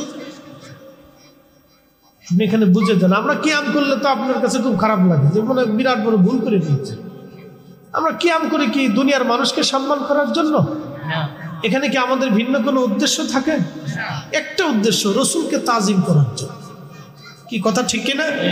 ভিন্ন আর কোনো উদ্দেশ্য আমাদের থাকে না। একটা উদ্দেশ্য নেই, শুধু রসুলকে তাজিম করার জন্য, শুধু রসুলকে কেন্দ্র করে আমরা কিয়াম করি, আর কোনো উদ্দেশ্য। তখন দোনোজনের রূহ একদিকে থাকতে হবে, দোনোজনের কাল্ব একদিকে থাকতে হয়। আচ্ছা বলেন তো, আপনারা এখন যদি সবাই ওইদিকে ঘুরে বসেন আর আমি আপনাদের পিছনের দিক দিয়ে ওয়াজ করি, তাহলে কেমন হবে?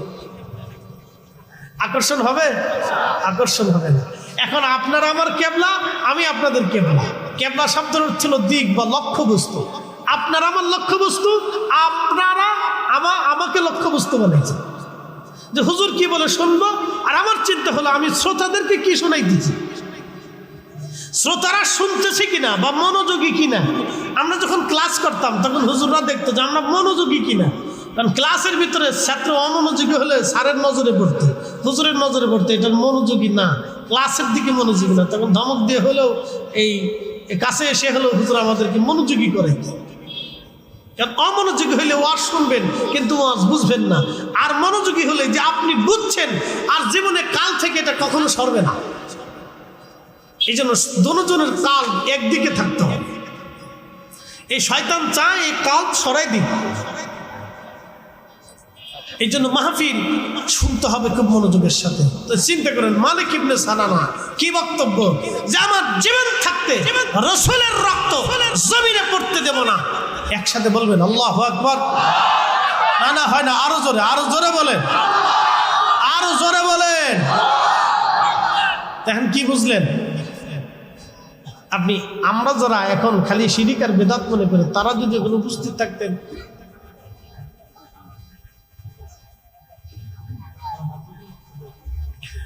আল্লাহর নবী ডাক দিয়ে বললেন, সাহাবীরা তোমরা যদি জান্নাতি কোনো মানুষ দেখতে চাও তাহলে আমার মালিকের চেহারার দিকে তাকাও।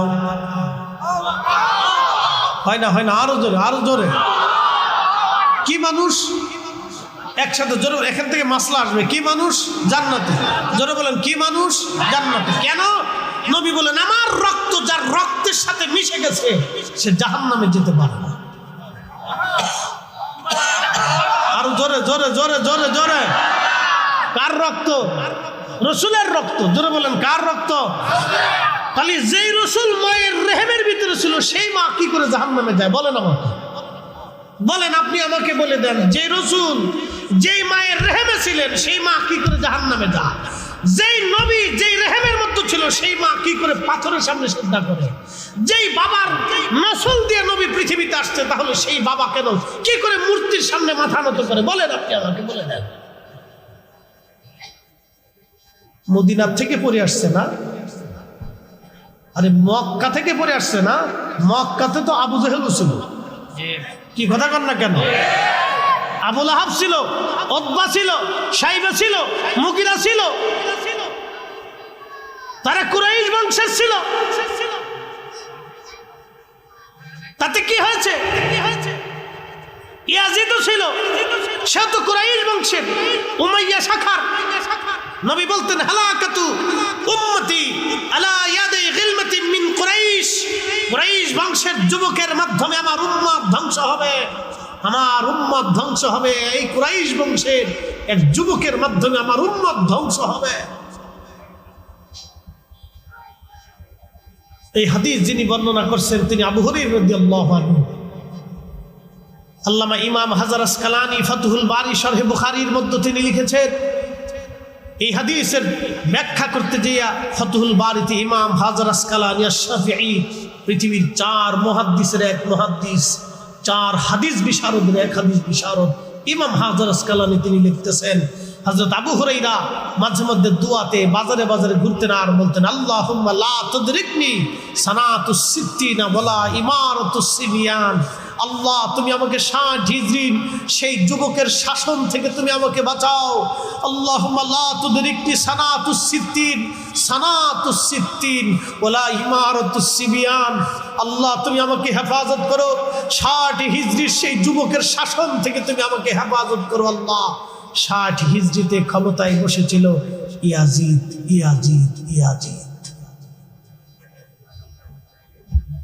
বুঝতে পারছেন? আজকে আমরা বুকে হাত বেঁধে নামাজ পড়ে মক্কা থেকে পড়ে এসে কয় ইয়াজিদ রহমতুল্লাহ। কে 1400 বছর পরে তোমার ইয়াজিদের প্রতি দরদ লাগছে? কে? তুমি আওলাদ রাসূলের প্রতি তোমার দরদ আসতে পারে না? তুমি হুসাইনের প্রতি দরদ আসতে পারে না? তোমার ইয়াজিদের প্রতি দরদ এসে গেল, কারণটা কি? যার ব্যাপারে আল্লাহর নবী লানত দিয়ে গেলেন, সাহাবী যার ফিতনা থেকে বাঁচার জন্য দোয়া করতেন, তার এই কঠিন ভয়াবহ ফিতনা থেকে বাঁচার জন্য সাহাবী দোয়া করতেন। নবীজি তার ভবিষ্যৎবাণীতে করে গেলেন, এই উম্মত দ্বারা, এই যুবক দ্বারা আমার উম্মত ধ্বংস হবে। তুমি তার জন্য দোয়া করো? লজ্জা করে না? মুসলমান লজ্জা করা উচিত। আর আমরা যখন বলি তখন বলে সব বেদাতি, এরা বুঝে না কিছু। আমরা হয়ে গেছি আজকে সমাজে বেদাতি। আপনাদের বুঝতে কোনো কষ্ট হচ্ছে? প্রিয় ভাই আমার, সতর্ক করার দায়িত্ব আমার, মানাটা আমার কাজ হচ্ছে সতর্ক করা। আমার নিজের মনের সিদ্ধান্তে না, আউলিয়া কেরাম উলামায়ে কেরামের সিদ্ধান্তের প্রেক্ষিতে বলতেছি, আমার নিজের কোনো সিদ্ধান্ত না। ইসলাম কারো ব্যক্তিগত সিদ্ধান্তে চলে না।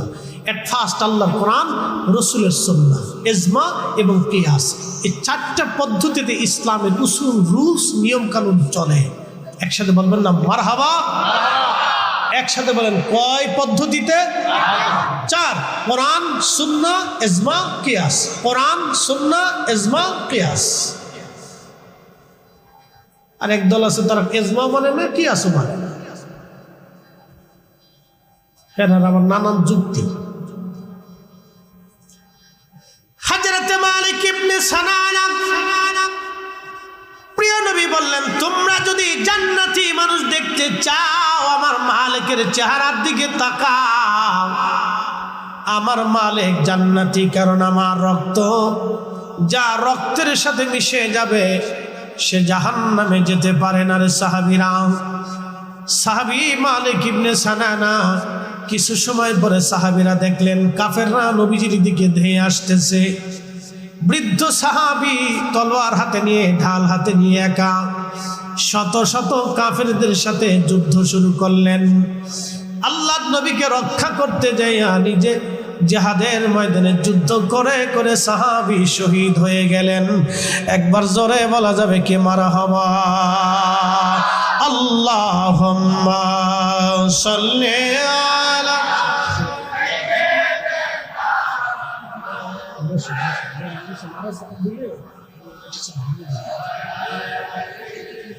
সাইয়্যিদিনা মাওলা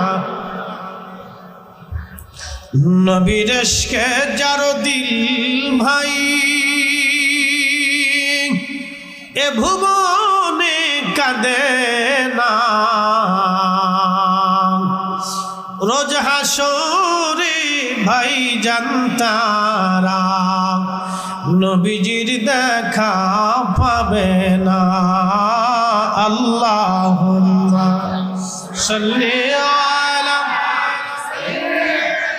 আল্লাহু আকবার মুহাম্মদ ওয়া আলা আলি সাইয়্যিদিনা।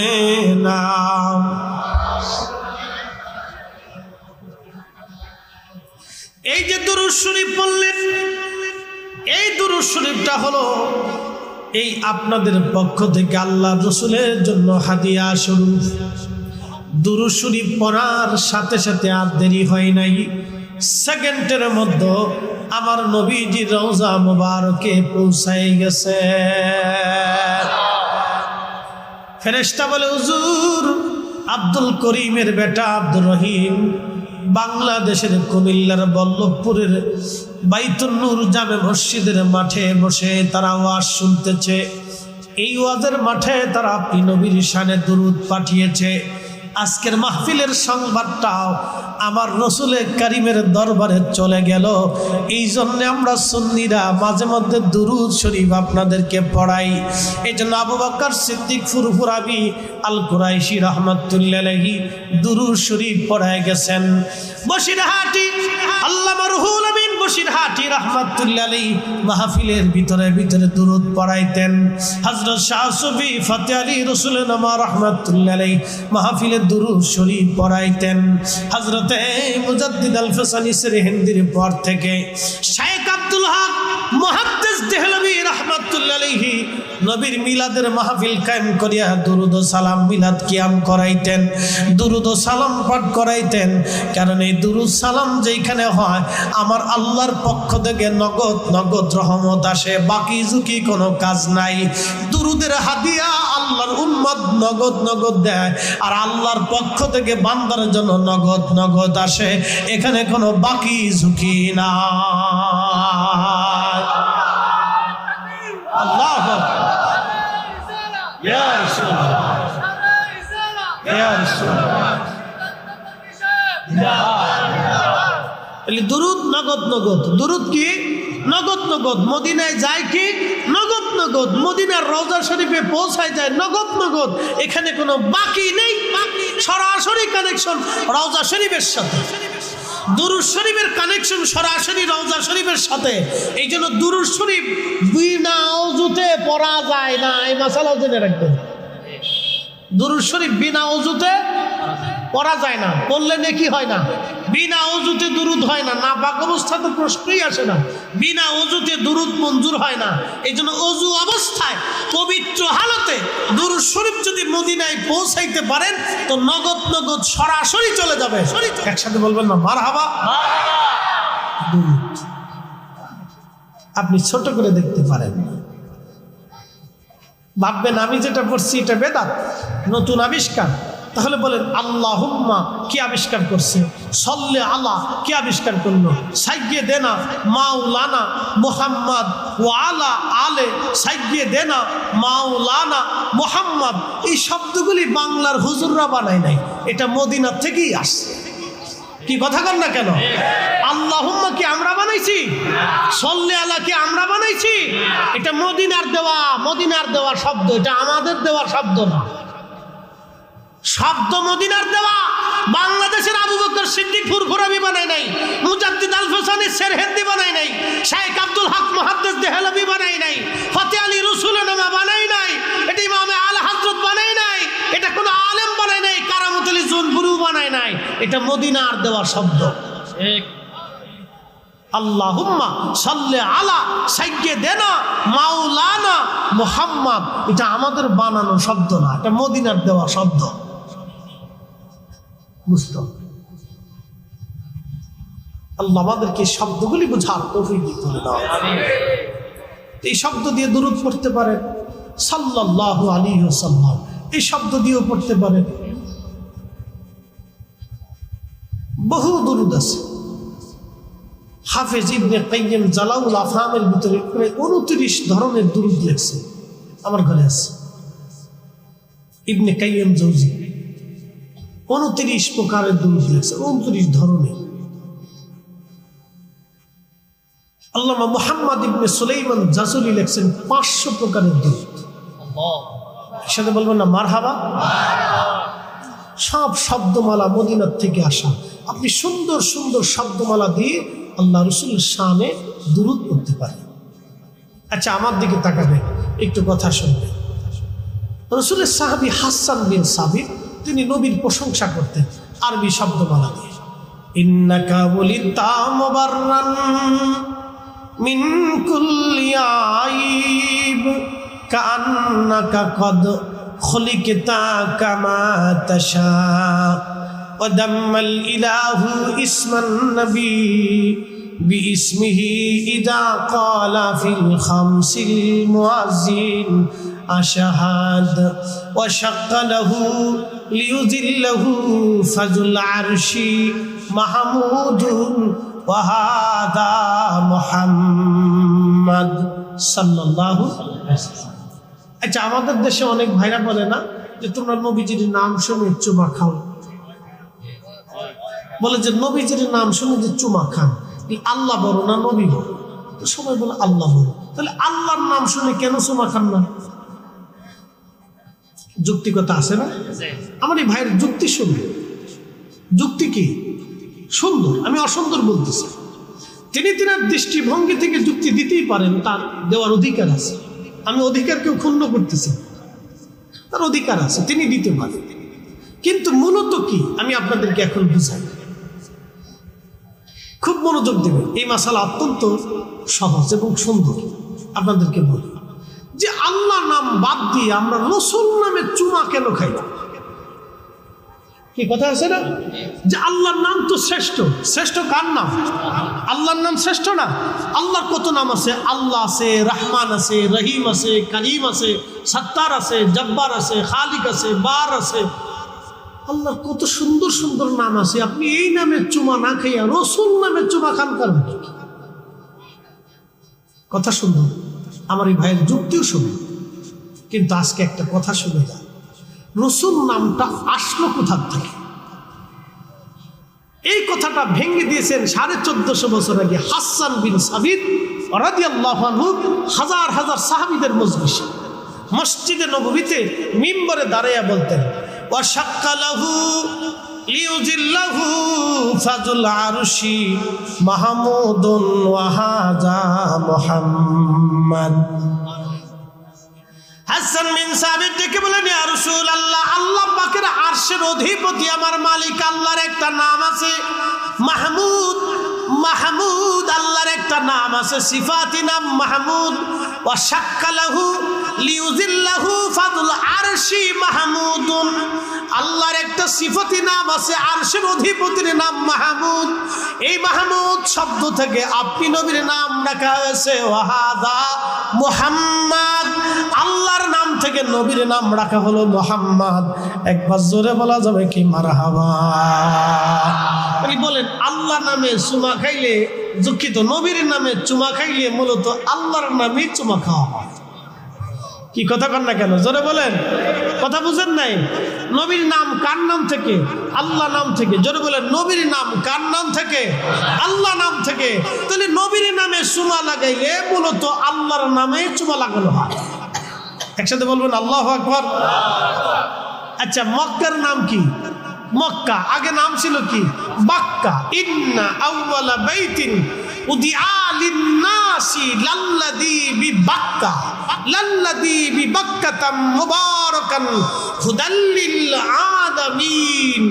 এইজন্য মক্কার সমস্ত, মক্কাকে কেন্দ্র করে পৃথিবীর সব মসজিদের মা হচ্ছে মক্কা, সমস্ত মসজিদের মূল হচ্ছে মক্কা। মক্কাকে কেন্দ্র করে তামাম পৃথিবীর সব মসজিদ মক্কাকে কেন্দ্র করে। এই জন্য মসজিদকে কেন্দ্র করে আল্লাহ হেদায়েত পৃথিবীতে চালু রাখছে।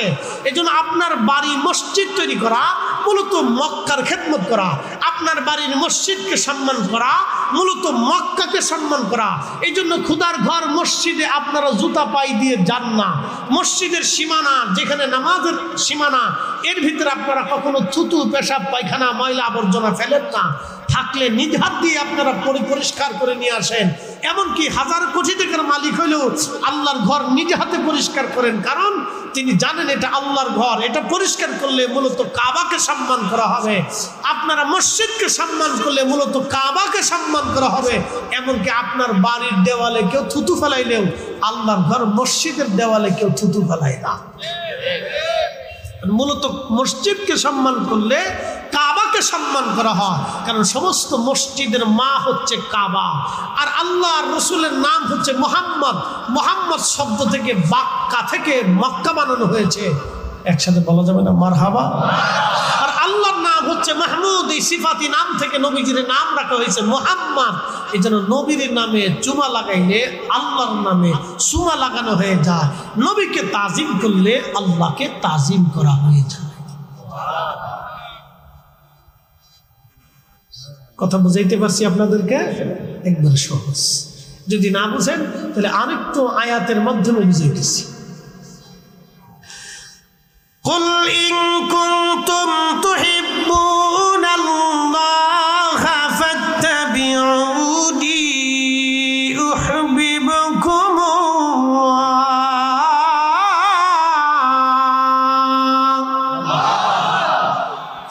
قل হুজুর আপনি বলে দেন, ইন কুনতুম তুহিব্বুনাল্লাহ, চূড়ান্ত ভাবে, একেবারে চূড়ান্ত পর্যায়ে কেউ যদি আমি আল্লাহকে ভালোবাসতে চাই, কেউ যদি চূড়ান্ত ভাবে আমি আল্লাহকে ভালোবাসতে চাই, হুজুর ফাত্তাবিউনি, চূড়ান্ত ভাবে সেজন্য আপনি নবীকেই মেনে নেয়।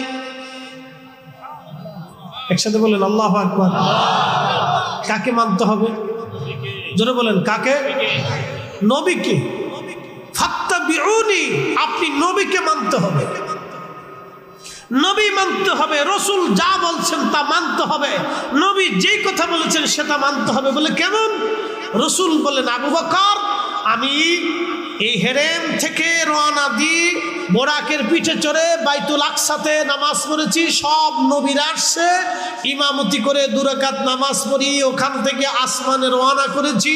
7ম আসমান পাড়ি দিয়ে সিদরাতুল মুনতাহা হয়ে উফুকিল আলাতে আল্লাহর সাথে দেখা করে, সাক্ষাৎ করে, কথা বলে, জান্নাত জাহান্নাম প্রদক্ষিণ করে দেখা করে আমি দেখে তারপরে আবার পৃথিবীতে এসেছি আমার ঘরে। তখন অজুর পানি গড়াইতেছে, বিছনা তখন গরম আছে। একসাথে জোরে বলেন আল্লাহু আকবার। না না হয় না, আরো জোরে বলেন। সিদ্দিক আকবর আবু বকর কোনো বাক্য বলেন নাই, বললেন সাদাকতা ইয়া রাসূলুল্লাহ, আপনি ঠিক বলেছেন। কারণ জীবনে কোনোদিনও আপনি একটা মিথ্যা শব্দ উচ্চারণ করেন নাই, আপনি ঠিক বলেছেন। ঠিক আল্লাহর নবী বলেন, আবু বকর তুমিও সিদ্দিক, তুমিও সত্যবাদী, তুমিও ঠিক বলেছ। একসাথে বলবেন আল্লাহু আকবার। জোরে বলেন আল্লাহু আকবার। আল্লাহ কি বলছেন? নবী মানতে হবে। কাকে মানতে হবে? জোরে বলেন, কাকে? চূড়ান্ত ভাবে আপনি রসুলকে মানতেই হবে। যে আপনাকে মানবে, আপনাকে ভালোবাসবে, আপনার ইত্তেবা করবে, আপনার জন্য জীবন দিবে, আপনার পক্ষ নেবে, আপনাকে তাজিম কি করা হবে? একসাথে জোরে বলেন, কাকে করা হবে? আল্লাহ করা হবে। আপনি বুঝে যান, আমি ফয়সালা দিই না, ফয়সালা তো উনি দিয়েছেন, যিনি আপনাকে সৃষ্টি করছেন উনি ফয়সালা দিয়েছেন। আমার হাবিবকে মানতে হবে। এখন মানবেন কি মানবেন না সেটা আপনার। তখন আমরা বেদাতি না সুন্নতি ভালো করে বুঝে যাওয়াটা জরুরি। আপনাকে বুঝে যাওয়াটা জরুরি। উপস্থিতি আমার, দিন শেষে আমরা আল্লাহর কাছে ফিরে যাব। আল্লাহ বলেন, হাবিব বলে দেন, চূড়ান্ত ভাবে আপনাকে মেনে নিতে হবে, আপনাকেই মানতে হবে। যদি মানে আমি আল্লাহ তাকে ভালোবেসে ফেলব। না হয় না, আরো জোরে বলে, কাকে ভালোবাসবে? আল্লাহ। কাকে ভালোবাসবে? আমাদেরকে। কেন ভালোবাসবে? আপনি যদি চূড়ান্ত ভাবে নবী মেনে নেন তাহলে আল্লাহ আপনাকে ভালোবাসবে। এখন বলেন, আল্লাহ যখন আপনাকে ভালোবেসেই ফেলবে তখন আপনারা আর টাকার অভাব, খাবারের অভাব, সম্মানের অভাব, কোনো কিছুর অভাব আছে? এই জন্য বুজুর্গ যারা ছিলেন তারা দুনিয়ার দিকে তাকাইতেন না। আপনি আল্লাহর ওলিদের জীবনের দিকে তাকান। আবু বকর সিদ্দিক ফুরফুরাবি রাহমাতুল্লাহ আলাইহির খেদমতে এক লোক আসছে, তার একটা ছোট্ট ছেলে মেয়ে, হাঁটতে হাঁটতে ইসালে সব মাহফিলে ফুরফুরাতে আমি জিয়ারতে গিয়েছিলাম। আপনার মাজার জিয়ারত করে আসছে আর কয়েক বছর আগে। তো ফাতেলি রসুলের মা রাহমাতুল্লাহ মাজার শরীফ জিয়ারত করছি কলকাতার মানিকতলাতে।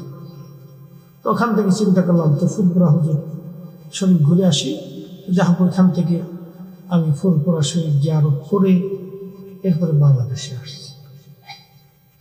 তো মনে করেন ইসালে সব মাহফিলে লোকের আসছে। তো এক লোক এক যুবককে, তার একটা ছোট্ট বালক বাচ্চাকে ধরে নিয়ে আসছে মাহফিলে।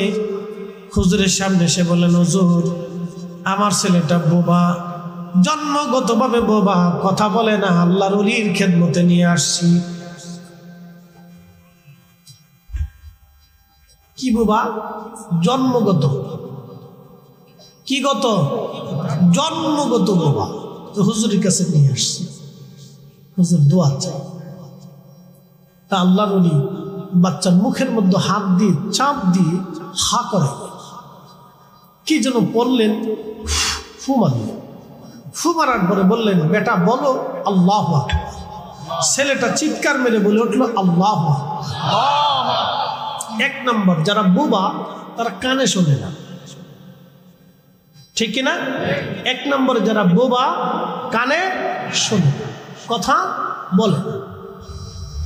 তাহলে হুজুর কি বললেন? মুখে ফু দিলেন, আবার বললেন বেটা বলো আল্লাহু আকবার। ছেলে কানেও শুনলো, জবানও খুলে গেল, কানও খুলে গেল, জবানও খুলে গেল।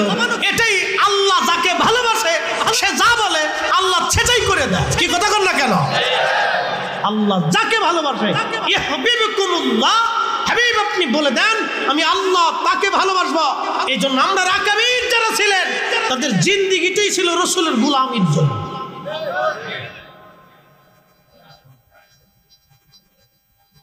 সূত্র সহজ,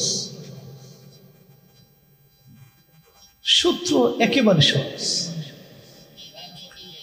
বিশ্ববিখ্যাত ইমাম মোল্লা আলী কারি মাক্কি হানাফি,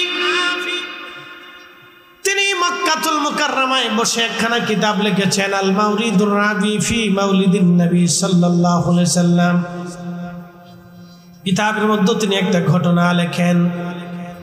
ভারত উপমহাদেশের অন্যতম বাদশা ছিলেন, সে বাদশার নাম হচ্ছে বাদশা হুমায়ুন। মুঘল সাম্রাজ্যের বাদশা হুমায়ুন, উনার তৎকালীন সময়ে, উনার সময়ে কালেমার দাওয়াত দিতে এসেছিলেন আল্লাহর একজন মহান ওলি, তার নাম হযরত খাজা মাহমুদ বাহদাবানী নকশবন্দি রাহমাতুল্লাহ আলাইহি।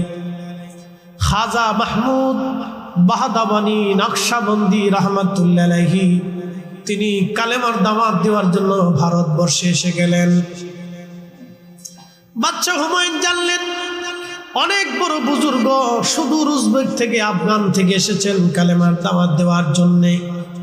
তিনি নকশবন্দিয়া তরিকার উজ্জ্বল নক্ষত্র ছিলেন। খাজা মাহমুদ বাহদাবানি নকশবন্দি রহমতুল্লাহ আলাইহি।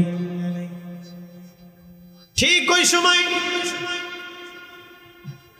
বাদশাহ হুমায়ুনের প্রধান উজির ছিলেন বৈরাম বেগ। বৈরাম বেগকে বললেন, বৈরাম, আপনি হুজুরের কাছে যে আমার রাজ দরবারে দাওয়াত করেন, হুজুর যেন আসে এবং রাজ দরবারে এসে যেন আমার জন্য দোয়া করে যায়।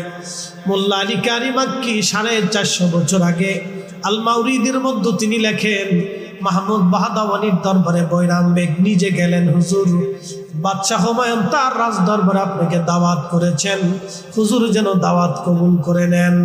তখন খাজা মাহমুদ বাহদাওয়ানি নকশবন্দি বললেন, বৈরাম, আমি কোনো রাজা বাদশার রাজ দরবারে দাওয়াত গ্রহণ করি না, কারণ রাজা বাদশাদের রাজ দরবারে শুধু গরিব আর মাজলুম মানুষের রক্ত তাদের অর্থের মধ্যে লেগে থাকে, এখানে কোনো আমি দাওয়াত গ্রহণ করি না। বুঝতে পারছি? বুঝে যাবে। আমি কোন রাজ দরবারে রাজা বাদশার দাওয়াত দিই না, কারণ তাদের অর্থের ভিতরে মজলুম গরিব দুঃখী মানুষের রক্ত লেগে থাকে। হিসাব কষে দেখবেন এই কথাটা রাত্রিবেলা যে বাড়িতে বসে চিন্তা করবে যে রাজা বাদশাদের অর্থের ভিতরে মজলুমদের রক্ত লেগে থাকে, পরিশ্রমী মানুষের ঘাম লেগে থাকে। আপনি বাড়ি যে চিন্তা করেন, কথার দূরত্ব অনেক, ওজন অনেক, বিরাট ওজন এই কথা। ইমাম আহমদ ইবনে হাম্বল এক আত্মীয়ের বাড়িতে দাওয়াত খেতে গেছে। যাওয়ার পরে ইমাম আহমদ ইবনে হাম্বল রহমতুল্লাহ আলাইহিকে খাবার দিছে। তো জিজ্ঞেস করলেন, খাবার কোথার থেকে আছে? বলল, হুজুর খাবার আনছি ইমাম, আমার এক বাদশাহ খলিফার সাথে আমার খুব বন্ধুত্ব সম্পর্ক, তিনি আমাকে কিছু হাদিয়া দিয়েছেন, সেখান থেকে আপনার খাবারের ব্যবস্থা করছে। ইমাম আহমদ ইবনে হাম্বল, ডাক না, তুমি খলিফার রাজদরবার থেকে টাকা আনছো, সেই টাকার খাবার আমাকে দিচ্ছ? শোনো, খলিফাদের টাকার ভিতরে গরিব মানুষের রক্ত লেগে থাকে, মজলুমদের রক্ত লেগে থাকে, এই খাবার আমি খাবো না।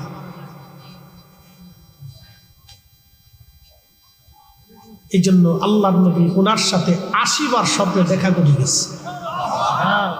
না না, একসাথে বলেন আল্লাহু আকবার। নবী আসেনি? আসতে হয়ে গেল না? জোরে বলেন, আসেনি রাসূল? যদি না থাকে তো ইমাম আহমদের সাথে 80 বার কেমনে দেখা করে, ইমাম মালিকের সাথে 100 বার কেমনে দেখা করে, শাহ সফি ফাতি আলী রসুলের নামা রসুল করিমের কদম মুবারকে আরজি জানাইলি নবী দেখা দিতে আসতেন। কিভাবে আসতেন? নবী আসে বিদায় আসতেন। কথা কোন ঠিক কিনা? আমি দেখি না, সেটা আমার চোখের দোষ, আমার ইমানের দোষ, আমার বিশ্বাসে কিনে আমি পারি না। ভাই, মোবাইলে কথা বলা যায় কিনা? কথা বলেন, কথা বলা যায়? যদি সিম না থাকে যাবে না, কারণ নেটওয়ার্ক আসবে না। তো সিম আসলো, সিম থাকলে নেটওয়ার্ক থাকবে, সিম নাই কথা নেই। তো আমাদের সিম হচ্ছে কাল। এটার ভিতরে যত জং পড়ে, ময়লা জমে, আবর্জনা জমে, পাপ জমে, তখন এটা দিয়ে আর কিছু হয় না। আল্লাহর সাথেও কথা বলা যায় না, আল্লাহ রসুলের সাথেও কথা বলা যায় না।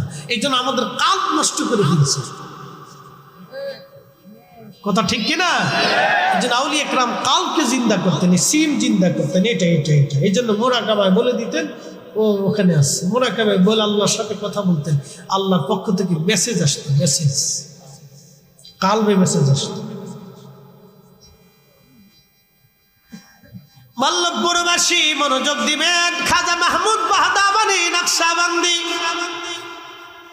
ফিরিয়ে দিলেন বৈরাম বেগকে। বৈরাম চলে গেলেন বাদশাহ হুমায়ুনের রাজ দরবারে। বাদশাকে বলেন, বাদশাহ হুজুর দাওয়াত কবুল করে নাই, তিনি কোন রাজা বাদশার দরবারে দাওয়াত নেন না। বাদশাহ বলেন, হুজুরকে তো আনতেই হবে, না হলে আমার দরবারে দোয়া করবে কে? হুজুরের দোয়ার বড় দরকার, ইনি এত বড় বুজুর্গ, ওনার দয়া দোয়ার বড় প্রয়োজন। কি করলে হুজুরকে আনা যায় বলো?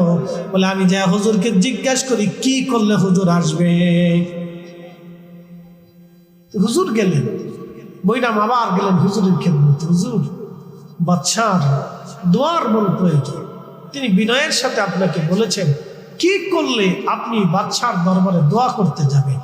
তখন মাহমুদ বাহাদওয়ানি নকশবন্দি বললেন, যায়া বলেন বাদশাহ যদি রাজ দরবারে মিলাদ শরীফের ইন্তজাম করে তাহলে আমি শুধু রসুলের ইজ্জতের সম্মানের জন্য মিলাদ শরীফ পড়তে দোয়া করতে যাব, অন্যথায় বাদশার জন্য যাব। জোরে জোরে জোরে জোরে জোরে আরো জোরে বলেন আল্লাহু আকবার। বুঝতে পারতেছেন এত বড় ওলিরা মিলাদ শরীফকে প্রাধান্য দিতেন, মহব্বত করতেন, কারণ এখানে রসুলের দুরুদ আছে, সালাম আছে, নাত আছে, দোয়া আছে, জিকির আছে। কথা বলেন ঠিক কিনা?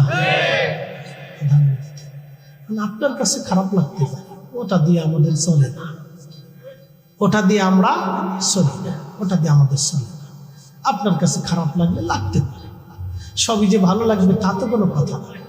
বহু মানুষ নামাজ পড়ে না, তাতে কি নামাজ দেশে বন্ধ হয়ে গেছে? বহু মানুষ রোজা রাখে না, তা কি রোজা বন্ধ হয়ে গেছে? বহু মানুষ আল্লাহকে আল্লাহ বলে মানে না, সেই জন্য কি আজান বন্ধ হয়েছে? বহু মানুষ নবীর মিলাদ দুরুদ সালাম মানবে না, তাতে আমরা বন্ধ করতে পারবো না। তো কথা বলেন ঠিক কিনা? এটা চলবে ইনশাআল্লাহ, আল্লাহ কবুল করুক বলে না।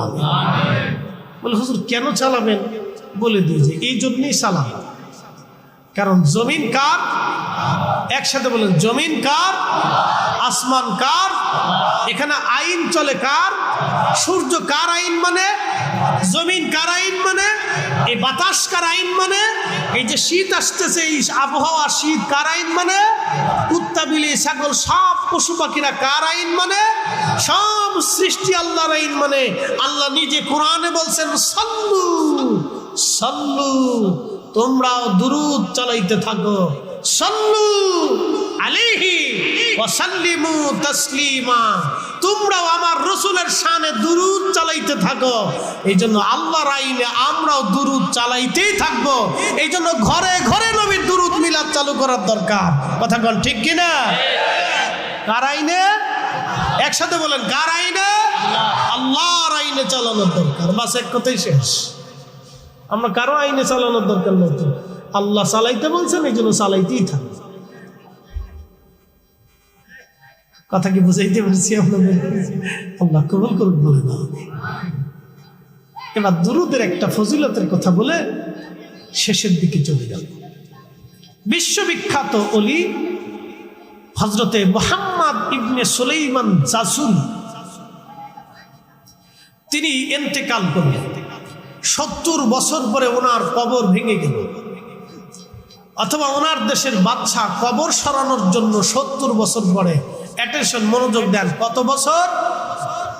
70 বছর পরে ওনার কবর স্থানান্তর করার জন্য বাদশাহ ব্যবস্থা করলেন। কবর থেকে মাটি সারানোর পরে দেখলেন 70 বছর আগে একজন মানুষকে যেইভাবে কবরে রাখা হয়েছে 70 বছর পরে ওইভাবেই কবরের মধ্যেই আছে। হয় না? হয় না? এখান থেকে অনেক কিছু শিখাইতেছি, একসাথে বলেন আল্লাহু আকবার। বলেন আল্লাহ আছে, আল্লাহ আছে, নবী আছে, কবরের জিন্দিগি আছে। এই বুঝে যান, কবরের জিন্দিগি আছে। কত বছর?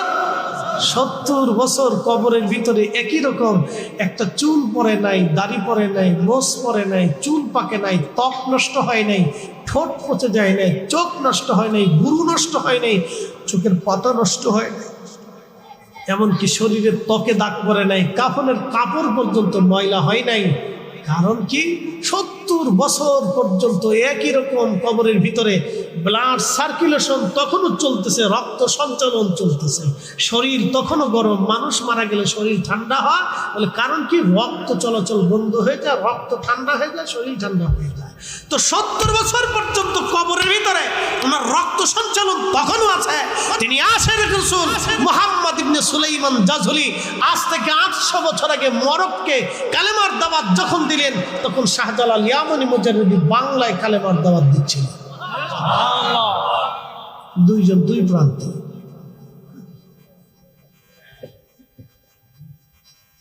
বুঝে যাবে ইসলাম এনেছে ওলিরা। একসাথে বলেন ঠিক না বেঠে? কারা আনছে? ওলিরা ওলিরা ওলিরা। যদি শাহজালাল ইয়ামানি মুজাদ্দিদের কারামত না থাকতো তাহলে গৌর গোবিন্দের সাথে যুদ্ধে পারতেন না। খাজা বাবা আজমিরির যদি সেই দিন আল্লাহর দেওয়া প্রদত্ত নিয়ামত কারামত না থাকতো তাহলে আজমির থেকে ধুলা তিনি পানিপথে নিক্ষেপ করতে পারতেন না। সেই দিন উনার দোয়া কবুল হতো না, চোখের পানি মঞ্জুর হতো না, মোহাম্মদ ঘুরির বিজয় হতো না, 1000 বছর যুদ্ধ করলেও পারতেন না, সম্ভব ছিল না। সোমনাথ মন্দির সুলতান মাহমুদ গজনবী কখনোই দখল করতে পারতেন না যদি হযরত আবুল হাসান খেরখানের দোয়া না থাকতো। আউলিয়া একরামের দোয়ার বদৌলতে মুসলমানের তলোয়ারে আল্লাহর শক্তি এসেছে। কথা বলেন ঠিক না বেটা?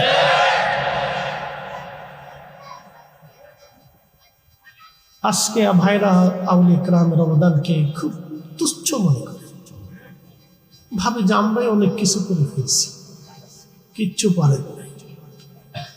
এদেশের 18 কোটি মুসলমান যাহা পারে নাই শাহজালাল ইয়ামানি মুজাদ্দিদি একা তা পারছে। ভারত উপমহাদেশের 80 কোটি মুসলমান যাহা পারে নাই খাজা বাবা আজমিরি একা তাই পেরেছে। আপনাদেরকে বুঝতে হবে, কারণ আমরা ওয়াজ করি, আমাদের কথা আপনাদের কান পর্যন্ত যায়, দিল পর্যন্ত যায় না। যদি আমাদের ওয়াজ দিল পর্যন্ত যাইতো, এদেশে সুদখোর, ঘুষখোর, দুর্নীতিখোর, জমিখোর, খেকোখোর, জেনাখোর, আজারেখোর, বাজারেখোর, বাজারখোর, তারপরে আপনার চান্দাখোর, চোরখোর, ডাকাতখোর কিচ্ছু থাকতো না। এত ওয়াজ সব ফেরেশতা হয়ে যেত। আমাদের ওয়াজ কাল পর্যন্ত যায় না। খাজা বাবা আজমির কি ওয়াজ করছিলেন যে কাল পর্যন্ত শুধু পৌঁছাই নাই, বাপরে বাপ 90 লক্ষ মানুষ সেই দিন কালেমা পড়ে মুসলমান হয়ে ওলি হয়ে গেল। একসাথে বলবেন আল্লাহু আকবার। খালি সাধারণ মুসলমান হয় না, ওলি হয়ে গেছে। শুধু ওলি হয় নাই, ভারতের রান্দে রান্দে কালেমার দাওয়াত পৌঁছেছে। তা কি কথা বলেন ঠিক কিনা? আপনাকে বুঝতে হবে তাদের ওয়াজের ধরনটা কত মারাত্মক ছিল। খালি ছোট করে দেখা, ছোট করে দেখা, এগুলি একটা ছোট লোকই ব্যবসা।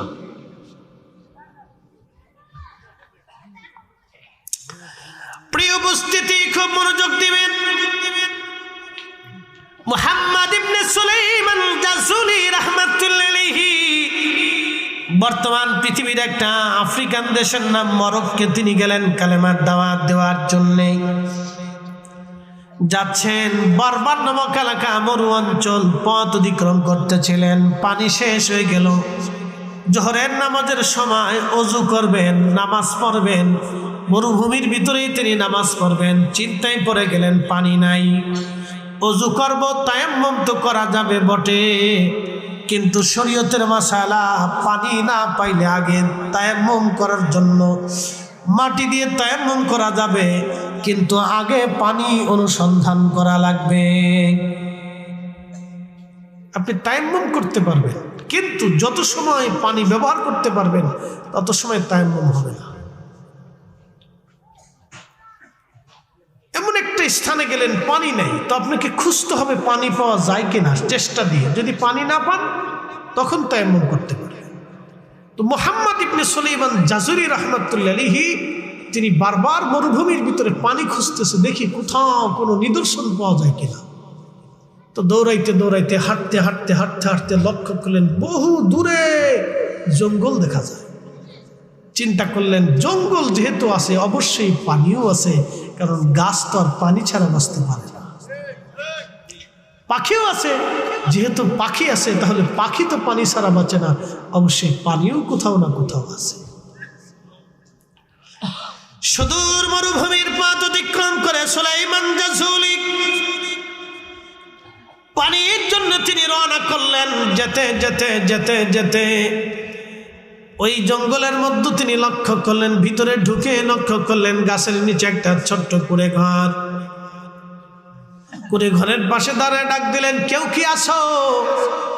পানির বড় প্রয়োজন আমার, আমি একজন মুসাফির, জোহরের নামাজ পড়ব, ওয়াক্ত হয়েছে, সময় হয়ে গেছে, আমি নামাজ পড়ব, কেউ কি আসো, পানির ব্যবস্থা করবা। ঘরের ভিতর থেকে কোনো আওয়াজ হলো না। তিনি লক্ষ্য করলেন পাশে একটা কুয়া দেখা যায়। দৌড়ায় কুয়ার পাশে এসে দেখলেন কুয়ার গভীরে পানি আছে, কিন্তু পানি উঠানোর মতো কোনো ব্যবস্থা নাই। হাজরাতে সুলাইমান জাযুলি পানি উঠানোর মতো কোনো দড়িও নাই, মশকও নাই, বালতিও নাই। কি করে তিনি পানি উঠাবেন চিন্তায় পড়ে গেলেন।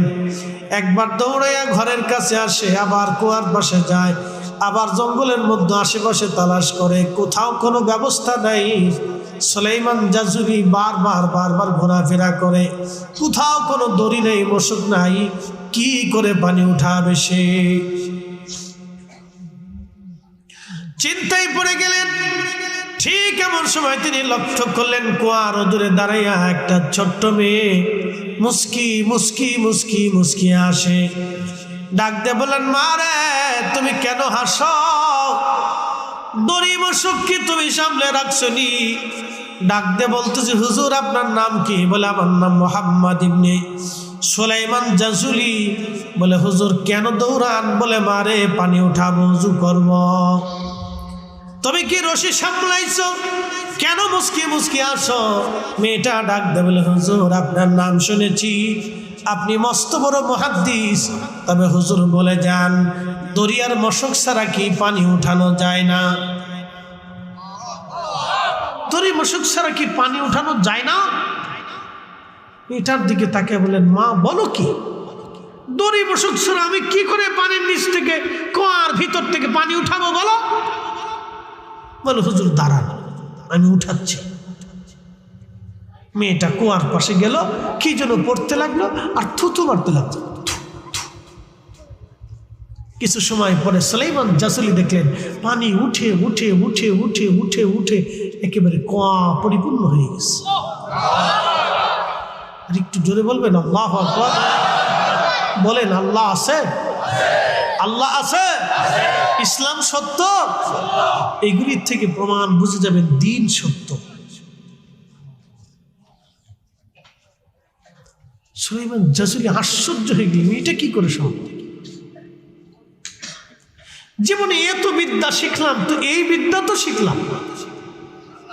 আল্লাহ, তেলের গাড়ি তেলে চলে,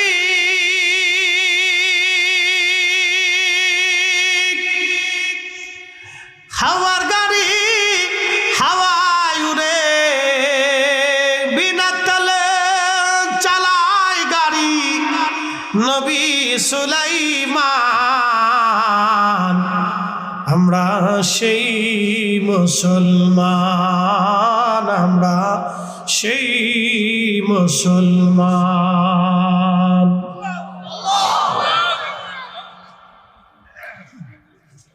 মুহাম্মদ ইবনে সুলাইমান জাযুলি আশ্চর্য হয়ে গেলেন, হায় হায়, দড়ি সারা মশক সারা মেয়েটা কেমনে পানি উঠাইল? আল্লাহর ওলি মেয়েটা দৌড়ে ঘরের মধ্যে চলে গেল। আল্লাহর ওলি উযু করলেন, নামাজ পড়লেন, নামাজ শেষ করার পরে কিছু পানি নিজেও পান করলেন। পান করার পরে বসে ভাবতেছেন, এত বছর হাদিস পড়াইলাম কিন্তু আজও পর্যন্ত বিদ্যা শিখি নাই। কুয়ার নিচ থেকে মেয়েটা কি করে পানি উঠাইলো, এই বিদ্যা তো আর আমার হাতে নাই।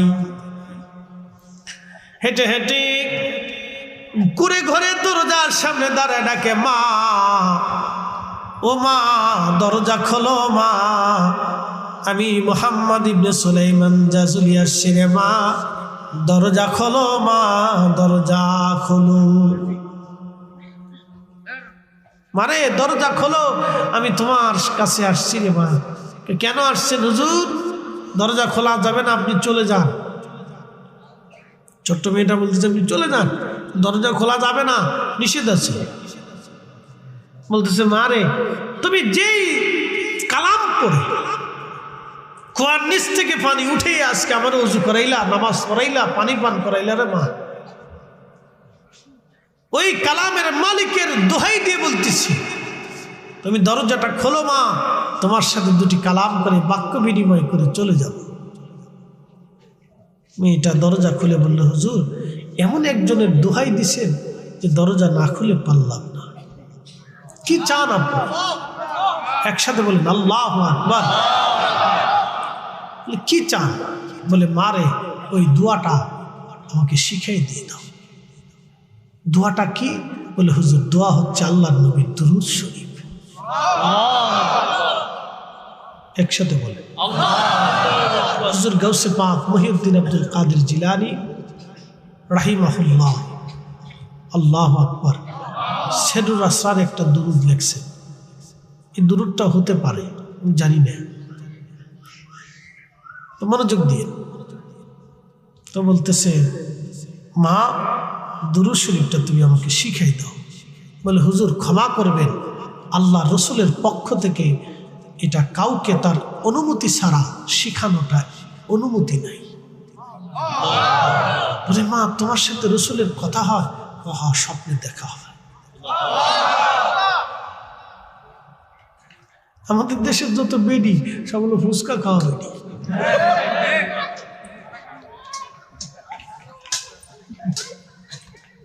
বেডিরা সিয়াত্তর, যে এত কষ্ট করে হুজুরের রান্না বান্না করে খাওয়াইছি, এ তো শোনার লেগে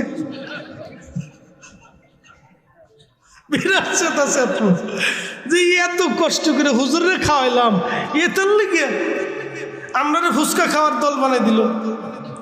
হ্যাঁ, আল্লাহু আকবার। মা বোনরা শুনে যান, শোনেন, এই আল্লাহ আমাদেরকে মায়ের পেট থেকে পৃথিবীতে আনছে, কথা ঠিক কিনা ভাই? মায়ের পেট থেকে আমরা পৃথিবীতে আসছি। তো এই মেশিনটা যদি ভালো না হয় তাহলে মুশকিল।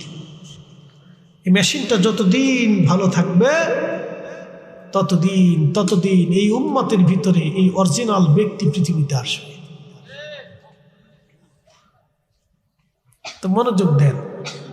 মেয়েটাকে সুলাইমান জাসুলি বলতেছে মারে তোমার সাথে আল্লাহর হাবিবের দিদার হয়? বলে হ্যাঁ হয়। তো বলে কেমনে শিখছো মা? বলে আমি মার থেকে শিখছি। কার থেকে? মায়ের থেকে শিখছি। বলে মা তুমি কি শিখাবো না? বলে দুঃখিত, আল্লাহর নবীর এজাজত নাই। বলে কোথায় পাবো? বলে তামাম দুনিয়া ঘুরে দেখেন দুরূদ পান কিনা। উনি ওইখান থেকে সফর করলেন সারা পৃথিবী, আরবে, আজমে, আফ্রিকাতে। শুনতে পারলেন ইয়ামান একটা দুরূদ আছে এক মুহাদ্দিসের কাছে, তিনি ওইখানে গেলেন। ওইখান থেকে জানলেন জর্দানে আছে, তিনি সেখানে গেলেন। জর্দান থেকে শুনলেন সিরিয়াতে আছে, সিরিয়াতে আসলেন। সিরিয়াত থেকে শুনলেন ইরাকে আছে, ইরাকে আসলেন। ইরাক থেকে শুনলেন এই সৌদি আরবে আছে, মদিনাতে আছে, মদিনাতে আসলেন। মদিনার থেকে শুনলেন ওই কুয়েতের এক মুহাদ্দিসের কাছে আছে, তিনি সেখানে আবার গেলেন। আপনি বুঝতে পারতেছেন যে কত পরিশ্রম হয়েছিল সেই দিন। গাড়ি নাই, প্লেন নাই, বিমান নাই, হেঁটে হেঁটে হেঁটে হেঁটে হেঁটে হেঁটে সারা দুনিয়া খুঁজে খুঁজে 2 বছর পরিশ্রম করে নবীর 500 দুরূদ জোগাড় করলেন। কত দুরূদ? 500 দুরূদ জোগাড় করলেন। খাতায় লিখে লিখে লিখে লিখে নোট করে আবার সেই বরক্ষের বারবারে আসলেন।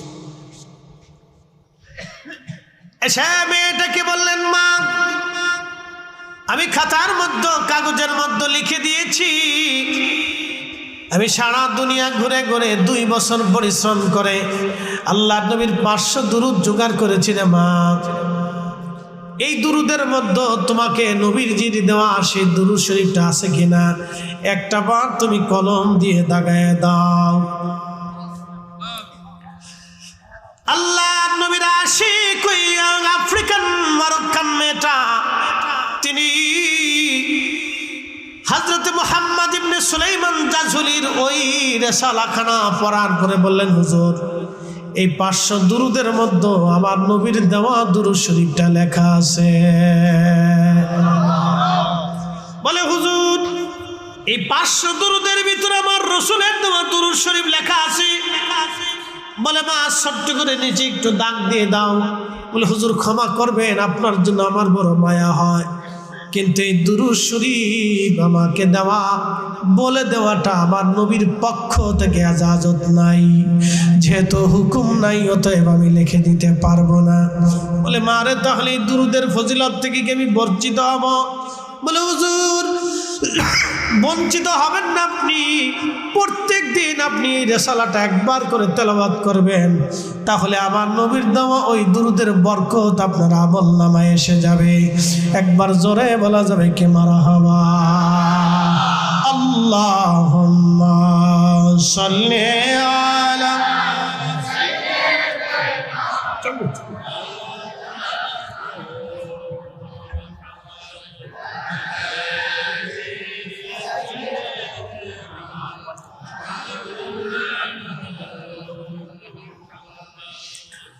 নবীর দরদ পর দিলে দিলে, হায়রে নবীর দরদ পর দিলে দিলে, হৃদয় খুলে নবীর দরদ পর দিলে দিলে, গর্বেতে রাসূল দিওয়ানা চির পাইলেন না, মায়া মেনা খবর দিল জিবরাইল আমিনে, হায় হায় খবর দিল জিবরাইল আমিনে, রাইখো মনে নবীর দরদ পর দিলে দিলে, তোমরা নবীর দরদ পর দিলে দিলে, হৃদয় খুলে নবীর দরদ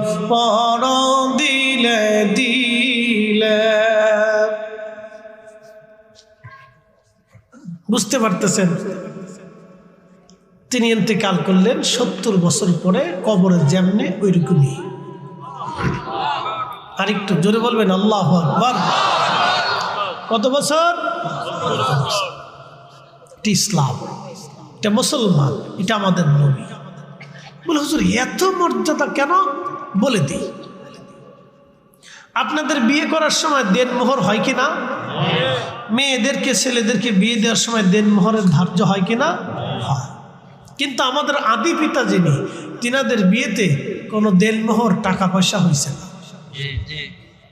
মোল্লা আলী কারি মাক্কি আল মাওরিদির ভিতরে লেখেন, হযরত ইমাম আবুল ফারাজ ইবনুল জুজি ওনার একটা কিতাব থেকে তিনি প্রমাণ করছেন, আদম আলাইহিস সালামের বিয়ে হবে জান্নাতে। ও খালাকনাকুম মিন যাকারিন ওয়া উনসা, আমি একজন পুরুষ আর একজন নারী থেকে মানব জাতির বংশ বিস্তার করছি। সেই পুরুষ আদম, নারী আমাদের আম্মা জান হাওয়া আলাইহিস সালাম। আল্লাহর নবী বলেন আদম সফিউল্লাহ বিয়ে করবে, শুনিয়া যান, আদম সফিউল্লাহ বিয়ে করবে, জান্নাতে বিয়ে বসলো। সাহাবীর ফেরেশতারা আসছে বিয়ে পড়ানোর জন্য, জিবরাইল আমিন অন্যান্য ফেরেশতারা বিয়ে পড়ানোর জন্য এসেছে। আদম সফিউল্লাহ বিয়ে করবে, বিয়ের ইজাব কবুল চলতেছে। জিবরাইল বলল হুজুর আপনি আপনার স্ত্রীর জন্য মহারানা দেন। বলে মহারানা কি? বলে আপনার পক্ষ থেকে আপনার স্ত্রীকে কিছু, আপনার পক্ষ থেকে অর্থ সামগ্রী কিছু দিয়ে দেন। বলে আমি আল্লাহর বাড়ি খাই, আল্লাহর বাড়ি ঘুমাই, আল্লাহর জান্নাতে থাকি, আমার তো এখানে আমার বলতে কিছু নাই, সবই তো আল্লাহর জান্নাতের। তা আমি আমার স্ত্রীকে কি দিব? ঠিক তখনই আল্লাহ ডাক দিলেন জিবরাইল আদমকে বলো, আদম যেন আমার আখিরি নবী রাহমাতুল লিল আলামিন আমার হাবিবের শানে 3 বার মতান্তরে 11 বার দুরূদ শরীফ পড়ে যেন আদম তার স্ত্রী হাওয়াকে মহারানা দিয়ে দেয়। একবার জোরে বলবেন কি?